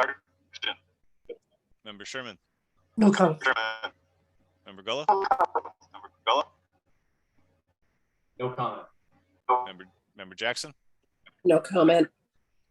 No comment. And I did run this one by Harbor Master and Shellfish as well. Both of them have been pleased with how the work's been progressing and have no issues. Excellent. Okay, Commissioner Jackson moves to approve a 1-year extension for NOI 0282662 at 75 Essex Ave. Charpentier seconds. Charpentier seconds. Roll call, member Charpentier, Yes. member Cook, Yes. member Gradwell, Yes, member Sergeant, Yes. member Sherman, Yes. member Gullah, Yes. and member Jackson. Yes. Yes. You're all set. Thank you. You're all set. Commissioner Jackson is recusing from 9 and 11 Moreland Road and 71 Atlantic. Okay. Actually, that one has been resolved through contacting DEP. So Hold on. Okay. it was they had some questions on what parcels needed to be associated with this with the clerk's office, and it's been cleared up through some help from DEP. So Oh, okay. Yeah. We're good there? yes, we're all set on that one. All righty. Next up is RCOC 28-2837, One Wingershik Road, William Tracia, installation of a pervious paver driveway, NLSGSF, John Judd, Gateway Consultants representing. Thank you, Mr. Chairman. I think the project came out just the way it was presented. I'm not sure if Chuck has any comment on it, but we're looking for the certificate on this one. Anything to add, Chuck? Made a site visit out to the site, and everything looked to be in place and in good order. Yep. Excellent. I have some pictures in the file if you want to look at them. Excellent. Saw those. Okay, Commissioner Jackson moves to approve RCOC 0282837 at 1 Wingershik Road. Charpentier seconds. Roll call. Member Charpentier, Yes. Member Cook, Yes. Member Gradwell, Yes. Member Sargent, Yes. Member Sherman, Abstain. Member Gullah, Yes. and Member Jackson. Yes. Okay. It's like we're all- Okay, have a great night. Thank you very much. Thank you. Okay, we're down to RCOC 28-1036, 305 Concord Street, so Philip Southwick, septic repair, water service installation, in addition, SFH in 200-foot buffer to Upland Edge. Michael Seacamp Environmental is here. We kept him up late. Mr. Seacamp, you there? You need to unmute.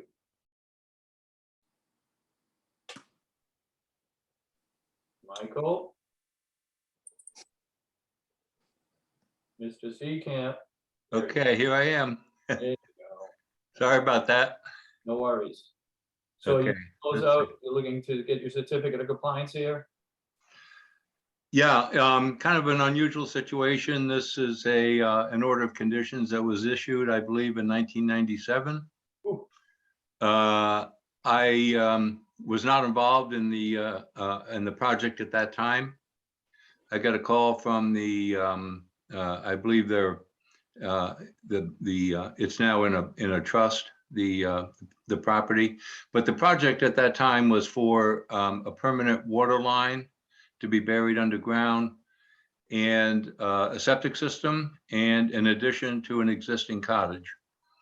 And then subsequently they applied, they did the work, and they applied for a certificate of compliance or whatever that process is with the Board of Health, and they have an as-built plan.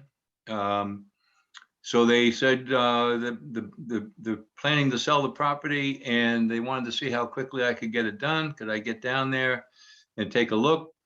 They had the as-built plan for the septic and for the utility line, the water line, which had been moved slightly to avoid some ledge, but it also moved it further away from the wetland, I believe. And when I looked at the addition on the cottage, I realized that it was larger than what was shown on the plan. So I took measurements, and I believe it's 15 feet longer and 10 feet wider than what was originally planned. However, it's unlikely that that had any greater impact to the buffer zone than what was originally approved. So I marked up the as-built plan. I initialed it that I made those changes, and I got it into to Chuck like probably 15 minutes before closing time. So And that's it. Filled out the form, paid the fee, and we'd like to get a certificate of compliance. 30, almost, I guess, almost 30 years later. Well, the only thing I'd say here is, before we go into roll call comments, Chuck, is, the concern here is that you expanded the footprint from what we didn't approve. Did you go, really, we need you, Chuck, to either say you've gone out and it doesn't look like it's having any impact to the resource, the expansion part, or you haven't gone out or haven't seen it and need to go out, which means we'd have to continue this. I've been to the site, and yeah, everything, Doesn't look you know, like it's impacting the resource in any no, way. there's no erosion evident. There's lawn surrounding the addition. There's some outcrops and stuff in between the resource and the structure. Okay. So I don't think there's any. As long as additional your eyes impacts. saw it, that's all that counts as far as we're concerned. Yeah.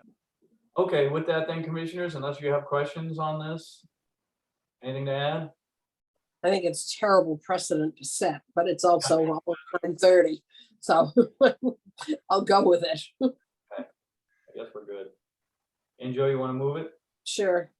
Commissioner Jackson moves to approve RCOC 0281036 at 305 Concord.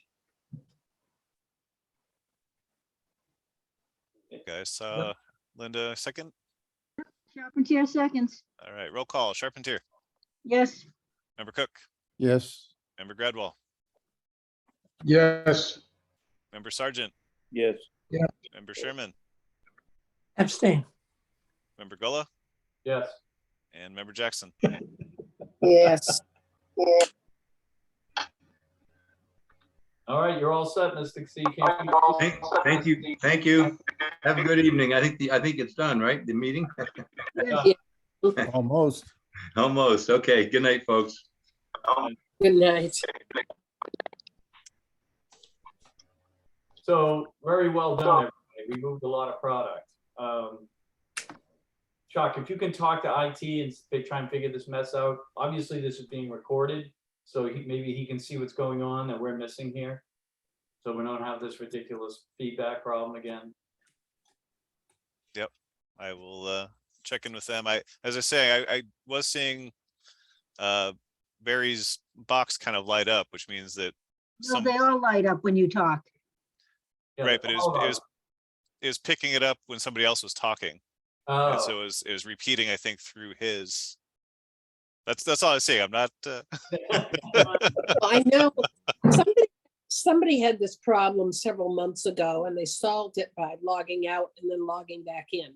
I don't know what that did, but it solved the problem. Well, poor Dave Sargent got blamed and he doesn't even have a phone.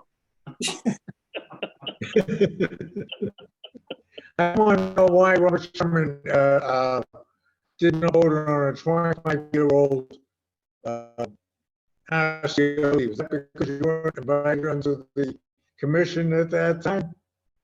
You were. All right. It does seem to get worse every time Barry talks. All right. Who wants to move to adjourn? Well, Chuck, when do you think all this, I mean, we might have to take a half a day for signing all of this stuff when we go over there. I'll have the forms out, by tomorrow, so you guys can come over, Okay. tomorrow afternoon or afterwards, and they'll be here. There's still some that need signatures from the last meeting too. So, Folks, I know it's been a really long night, but I want to just bring up one more thing. I'm intending to attend the in-person MACC conference next month. And first of all, I'm wondering if anybody else is going to do that. I'm also interested in doing some other educational opportunities with the MACC. And I guess, is anyone else going? And I don't know if this is a question for Rob, but is